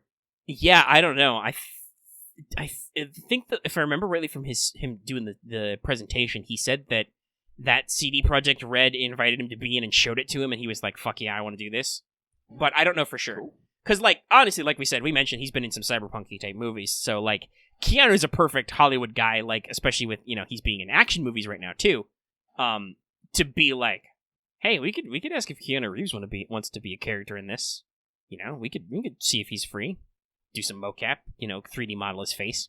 So I could see that, or also, depending on how nerdy he is, I could see Keanu Reeves being like, cyberpunk. They, those weirdos, the Wachowskis, maybe read some of those books for, when we did The Matrix, because they probably did. Are they doing something cool? Oh, hey, that sounds neat. I want to be in this. Like, it's honestly the way we're getting. Will Smith and Jack Black have YouTube channels, right? Like, yeah, we're in such a weird overlap world. Video games are not a niche thing. Internet stuff isn't a niche thing anymore. No matter how much the New York Times get upset about stuff. Yeah, I still see you out there, traditional media. I still see you calling shots. But yes, like, I could totally see that he just saw or heard of this project and was like, oh, that's neato. I'm a huge nerd. I want to do that. I bet lots of actors are nerds. Because honestly, if you think about it, theater kids is like a whole nerdy subgroup, so. Yeah. But yeah. So that's it. That's always exciting, that kind of stuff. What the fuck were we talking about before this? I have no fucking idea. Oh, last trailer. Was there any, like... Oh, yeah, we were talking about E3 moments, that's right. Like, yeah. You were saying that you didn't think there was anything, like, groundbreaking, and I kind of agree. Like, it was cool and exciting to see Keanu on screen. I liked the stuff I saw from Final Fantasy Remake, but because they released the fucking stuff at the orchestra the 2 nights before, I wasn't surprised. I fucking knew the release date already. Yeah, see, that's the weird thing. It's like, why are, like, they released all this stuff, like, ahead of time, like, why? Well, I kind of feel like why, because it was like, we're doing this big orchestra showcase where, this is an event that is all about these games, ostensibly, so hey, by the way, audience, we're gonna, Tetsuya Nomura was at the Kingdom Hearts one, like, so I could totally see, like, that a director or somebody pops up on stage and said, hey, everybody, thanks for coming, here's a quick trailer for some stuff, bye. It's like, because it's a live event, like, you want to make those cool. But then also the fact that it's the internet age, hi, those people have Twitter. So they're going to fucking tell everybody, which means you have to make an official statement. You can't not officially tell them because people know already. We know that you know that we know. So yeah, like, I don't know. Leaks are also always a problem. A lot of stuff did get leaked. Like, I knew that Watch Dogs was going to be here because it got leaked. So, like, I was surprised. I had a remarkably positive impression of it, but I knew that Legion was going to show up. I'm trying to think.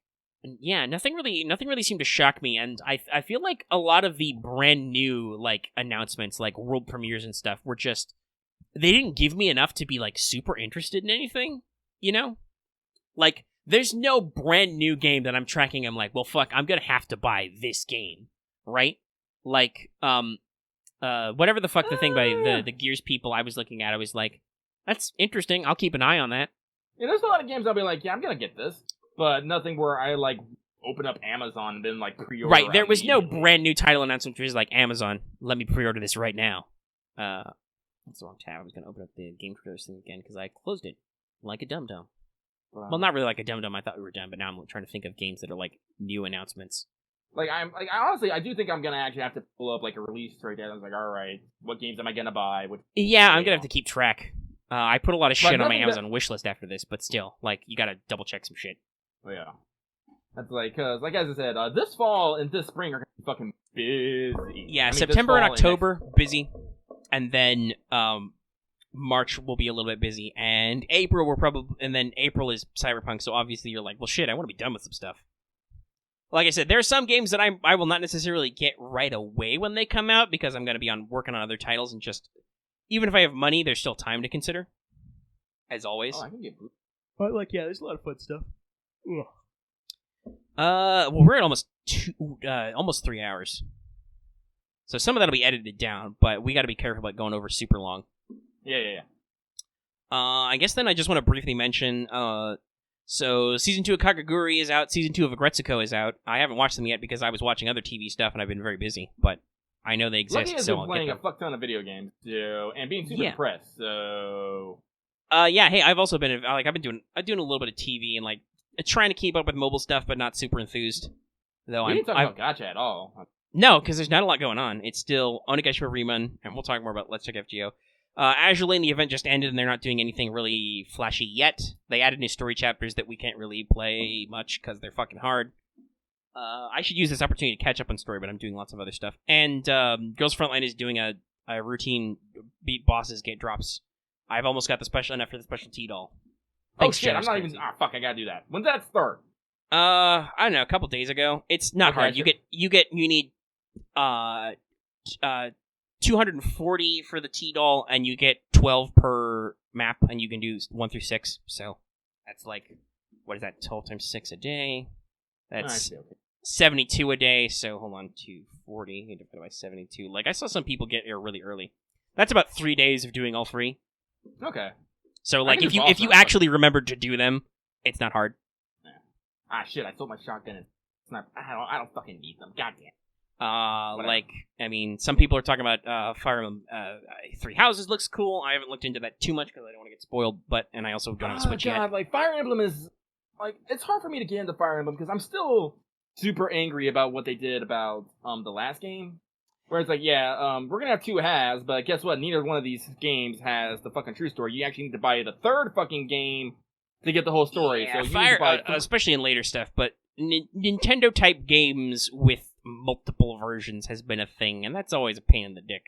I'm like, I don't want to buy 2 games just to realize I'm pretty sure 3 Houses, though, is not going that angle, though. Like, it's... You can play any of the 3 Houses and go from it, but like I said, I'll look into it more when I have more time and when I actually own a Switch. Son of a bitch. So the game that I've been playing, which is somewhat of the thing limiting me from moving into other stuff right away, is I've been playing Horizon Zero Dawn. I bought it. I actually played it now. My short review is I love it a lot. It's super fun. I love the open world aspects and stuff, and like I'm pretty sure I'm not very far in the story. I haven't even gotten to Meridian. I'm just dicking around doing side quests and stuff, and like I go to a new village and all these people have some side quests. I'll level up first. I'll figure out some new shit. And like they introduce you to the mini games, one of which I'm really glad because I didn't realize that Cauldrons upgraded your override, but they do. So I was like, oh shit. Well, I'm really glad I did that because I didn't realize that was a thing.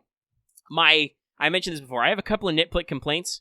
The first is, for a game with so much open world and like climbing and jumping and stuff, and like while the semi-diegetic interface where like a lot of stuff is marked in yellow that you can interact with, the fact that not all of it is, so sometimes it's hard to tell what alleged thing I can grab on is. And also, despite the fact that the game makes a really big deal of how Aloy has a lot of upper body strength so that she can lift herself up with her fingers, but my post-apocalyptic tribal super jumps take me to about chest height on a ledge, and I can't grab it. That annoys me a little bit. Yeah. Like for vantages and stuff, I'm like, I really wish you guys had been able to, or felt that like you could push it the extra mile on some of this traversal. It's a little frustrating. The other thing is that like the focus mode is cool, and I like that it's really long range for enemies. That's good for like planning out, taking out fortresses and stuff. Day-night cycle, fun. Only problem is at night it's dark as dicks. You can't see shit, and I'm glad that machines have lights on them, so you usually don't accidentally bump into them in the dark, but, like, I'm like, god damn, it's really fucking dark at night. I understand that this is true to form, but this means playing at night sometimes isn't fun. Can I get a flashlight? Yeah, like, I've got a weird high-tech thing from the 2060s in my ear. Can I get some fucking night vision here?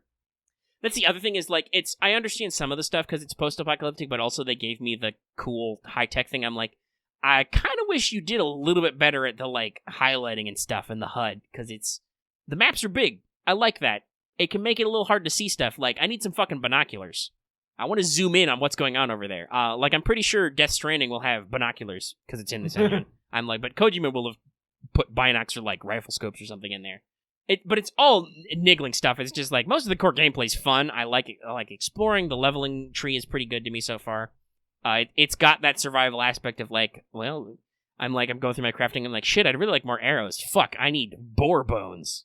I gotta go find some boars to kill. Like, it's got a good way of making you do stuff to get more stuff kind of thing. Yeah. And it's fun. And machines are cool, and I hope I can ride more. I'm kind of disappointed that you can't ride some of these animals, but... I think once you upgrade the thing, you might be... There are more, but there are still some that are, like, they're not mountable. Like, it's like, Sawtooth, that's not mountable. I'm like, shit, he's huge. I want to ride a giant saber-toothed tiger machine. No, you can just override him for combat. I'm like, okay, I guess that's cool. Though, I will say, also, fuck Sawtooths, because their weak point is on their bottom, which the fuckers never show to you. Oh, that's why you gotta get clever with your traps. This is something I do like. I like this. That was a pro and a con. Is that when you quote unquote upgrade your weapons, you're not actually upgrading their damage. You're giving them different ammo to use, which can be fun. Yeah, most like I recently bought a sharpshooter bow because I was just dicking around. I'm like, I should buy a new bow. Like they said to buy other stuff to get new ammo. I'm like, oh shit, this uses 2 completely different types of arrows and like different ammo storage. Shit, okay, I understand now, game. You didn't make that really clear to me before, but okay, I get it. So this is like my hunting bow has lots of ammo and a couple of different types, but that's good for like it says hunting and stuff. I learned that it's really easy to kill boars if you use a fire arrow. I fucking love the rope cast. That is like, I don't know if you got that yet, but that was I got the rope caster. I bought it for fun. So I'm like, oh, this is kind of neat. Stick them to the ground. Yeah, like you're talking about like the sawtooth and shit. Yeah, you just rope cast them to the ground. Guess what? That belly's fucking open. I'll keep that in mind. I think the first times the game kind of makes you deal with the sawtooths, you don't have it. Yeah, I think you have the trip caster, which is okay. I upgraded recently, I think, to the carded trip caster because that was like a hunting grounds quest. Was you needed like the upgraded version, and it has different ropes and like that's cool. The Rattler was also like I bought that and like this is good for up close and personal fighty shit when like there are 50 dudes trying to spear my face and you just I've used the Rattler on something. It was something that was weak to ice because I had the ice cold. Get frozen, fucker. Yeah, that it's probably good for elemental stuff when you upgrade it. I still only have the the green one, the first tier, because just like I said, I'm still relatively early in the game. I don't have access to a lot of stuff. Other than that, I'm surprised that. Basically, from start, you can go all the way up to purple armor. You just have to get the resources. Oh yeah. But I'm also literally only wearing stealth armor because this is one of those games that I realize I feel like, man, this game is way more fun if you stealth because otherwise you have to just fight like 50 million dudes, and that kind of sucks. Like I feel like kind of with like critical hit and stuff, you can maybe do more damage, but at the same time, it's still kind of like fuck. This gets tedious when I alert everybody and all these dudes come running at me or shooting me. I think I stuck with stealth. Yeah, because stealth, I think you feel a lot better about yourself when you silent strike and take out, like, a bunch of dudes, and they're all dumb, and you can lure them to you and stuff. I'm like, yes, good. That's one of my complaints, though, is you can only, like, stealth in, like, super specific conditions. Like, you see that red grass? You can hide in that red grass. And I'm like, is this because I'm a fucking redhead? Are you trying to make a statement here? Well, yeah, I was about to say, like yeah, that's good. That's funny that, like, Aloy can blend in. But yeah, so, like, I'm working through some stuff, and, like, it's fun. It's weird how much it is limited, like we said, like, traversal's kind of specific, stealth's kind of specific, but most of the areas are designed okay that they're still fun to explore. Oh, yeah. Like I told you, like, my fucking favorite, like, one of my favorite moments, like, every time I got to do it, was when you get to climb the fucking radar giraffe and just chill. Oh, yeah, the long necks, that's just so weirdly wholesome to just climb up and hang up there. Those are cool. You see the scanner, you look around, they just keep walking around like, I'm all like, yes, let us spawn giant long necks. Yeah, because long necks are, I think, the only machine that are 100% non-hostile. They don't give a fuck. I'm sure they'll crush you if you're dumb enough to stand in front of them, but, like, it seems so peaceful. Yeah. But also, it's fun to ride stuff, like, when you get striders, and I recently upgraded to I found broadheads and I can ride them because I got the cauldron. I'm like, you guys are neat. I like you. The game's really cool. I kind of like the setting. I actually like Aloy's character a lot. Also, I love it's a little limited, but I love that the dialogue options are. I've gotten some power cells. I love that the dialogue options are be an asshole, be nice, be smart. I have chosen quite a few asshole dialogues because that's how I feel about life. Because quite frankly, lots of people are assholes to Aloy for no goddamn reason. Damn you, suspicious retro tribals! Yeah, I don't have a mom. What of it? I know that we are a matriarchal culture, but it's not like I chose to be born with to be without a mother, assholes. I have been angry at a couple of people when I felt it deserved, but most of the time I try to play it nice or smart. I totally try to hit that kid with a rock, though. I'm a little mad he didn't let me hit him with the rock, because that kid was such a smug prick when he came back too. Fucker, you died. Fuck you. Yeah, I don't think he ever actually gets better. No, because he dies. Unless he didn't die in that fuck up, but I'm pretty sure he got shot full of arrows. Oh yeah, that's right. Yeah, when you do the proving, you meet 2 characters who are named. One is the girl who is cool, and you meet her mom and her brother, and they're cool too. And then you meet Dick Ass Kid again, and both of them fucking die right away. I'm like, wait, I liked one of you. Also, my dad died. That sucked. I'm gonna go on a quest of revenge now. And by quest of revenge, you mean completely faff about for like several. Yeah, I'm gonna fuck around in the valley because the one matriarch who thinks I am the Messiah gave me unlimited permissions. You are a seeker now. You can go. You are officially allowed to leave the sacred realm and fuck about. And I'm like, this is the best. I can go into ruins and talk to people. Yeah, I'm gonna do that shit. I'm gonna find cups, ancient vessels. The collectible stuff is pretty funny. Though I gotta say, I don't think I like Vantages because that's like find a specific spot vertically. I'm like, this kind of sucks. That got me onto like get me annoyed about traversal. The game scenery is fucking beautiful. Oh yeah, the game's super, and it's got like dynamic weather. Like it's rained a couple times. I'm like, that's neat. Also, Aloy talks to herself like a dork, which I totally would if I was alone in the wilderness. Like honestly, like it makes perfect sense because no one was allowed to fucking talk to her. Right. Growing up. So she only spoke to one person, kind of. Yeah. Like, there are a couple of other people, like the shifty merchant you meet at the beginning who talks to you because he does business. I like that a lot of these characters are very human like that, right? Yeah. It's like, yeah, you might be an outcast, but you can get me shit, so let's do business. And, like, even the one old lady is like, she doesn't want to, she's very pious, obviously, so she doesn't want to break the rules by talking to you, but she thanks you in her own way, which I appreciated. Yeah. So, Aloy, like, monologuing make perfect sense. Some people I remember were like, why the fuck does this girl talk so much? It's like, who else is she gonna fucking talk to? Because the game's in dead fucking silence otherwise. She just talks while she's wandering around and she like slips down a heel like, whoops, or like, oh, I'll need this later. Once I took a dip in a river and she's like, well, I'm awake now. And I'm like, yeah, you would be. It's fucking cold. But alright, we're over an hour on the mission clock. When I've played more, we'll continue talking. I'm gonna be playing this game for a while. It's got the complete edition with the DLC and everything, so. Yeah, I need to get the DLC. Horizon Zero Dawn is a game that I platinum. That's how much I fucking. Yeah, it's a good game, and I can see platinuming it. Like I can see doing all this stuff. It's not that hard. It's not that hard to platinum either. Do you need all the collectibles? Like I can feel like well, I'll probably just Google it if some of these like vantage points and shit give me trouble. But most of the stuff's pretty easy to find. God, yes. But yeah, so we'll wrap it up here. Stay tuned to future episodes of What's Up to talk more about this shit, and stay tuned for Let's Talk FGO, which may or may not come out before this, depending on how long it is, and who knows? Because I can tell you this is not coming out tomorrow because it's almost midnight here. I'm going to be lucky if this audio goes up before midnight. Oh, Tall Neck. That's what.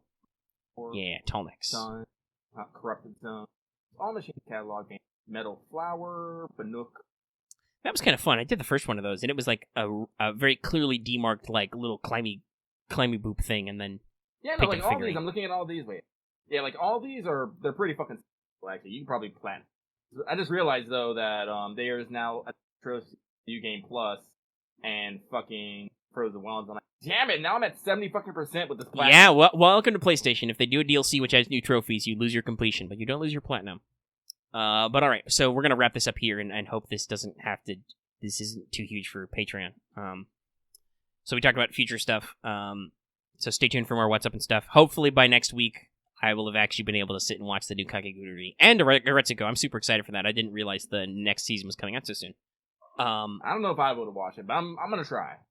Yeah, we'll see. We'll see what happens. Like, I don't want to promise that I've watched the whole thing because it's like 12 episodes in a week. And God knows about E3 that you're probably not excited about, but I'm a little bit excited. Oh yeah, because I'm playing the game. So as I said like before, I got into the Trails of Cold game. They did have a trailer for the third one at the PC game show. I didn't fucking watch it though because Gally, our resident Nihon Falcom enthusiast, was like, no, don't watch it. It's spoilers. I'm like, no spoilers.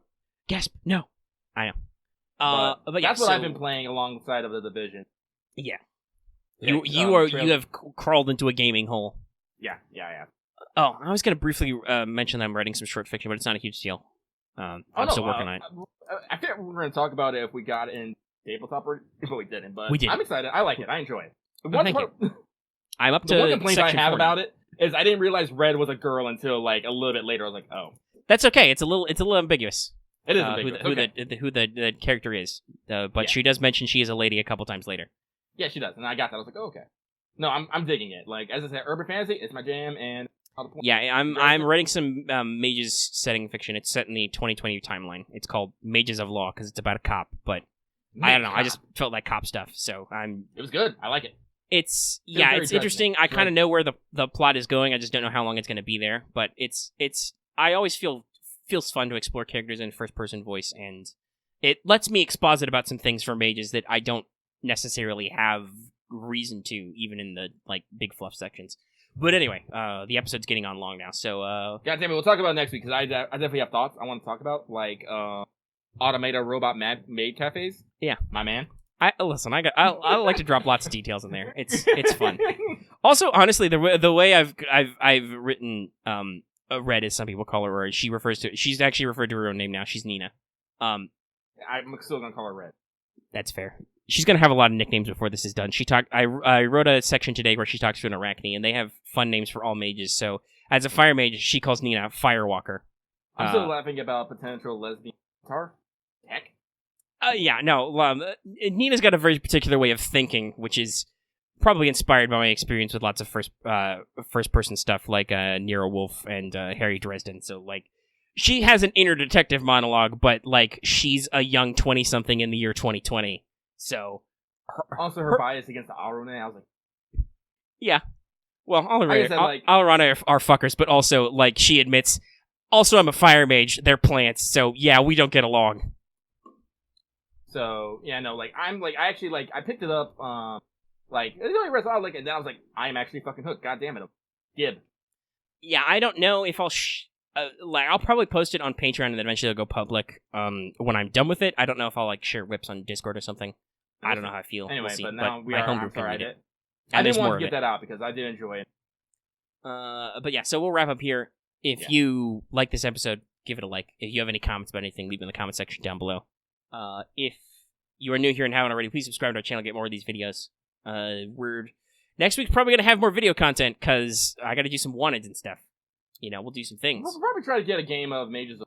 Yeah, probably. That reminds me. Not when the weekend, because I'm going to be exporting these things, but I because we were busy with E3 and stuff this week, I did not get around to making a new episode, so I have to make some more, get through that backlog. Yeah. But yeah, so we'll have some stuff. Lucky will probably stream at some point.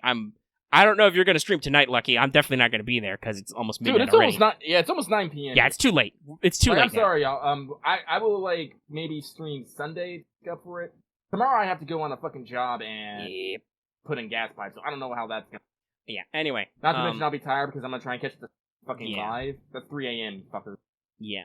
So, we'll let you know about more stuff in the week. Consider hitting that bell for notifications so you always know when we post a new episode, because, hey, we're recording this at a weird time. Don't know when it's come out. The bell lets you know when stuff comes out. And like it says at the front, consider supporting us on Patreon, because you will be able to access this episode early in audio format that way, for as little as $1 a month. And it helps us out. It doesn't just help us buy video games, it also helps us get hardware to run video games, and record video games, and stream them, and stuff. As I said, I'm saving up to buy an art tablet. I'm going to buy a Switch, and I'm going to hope that it works with my capture. It might not work with the software, though. I might have to find some new soft. Oh god, that's a gun! Rip. Sorry. I'm getting shot. So yeah, we'll see you guys next time. What's Up Out? Later!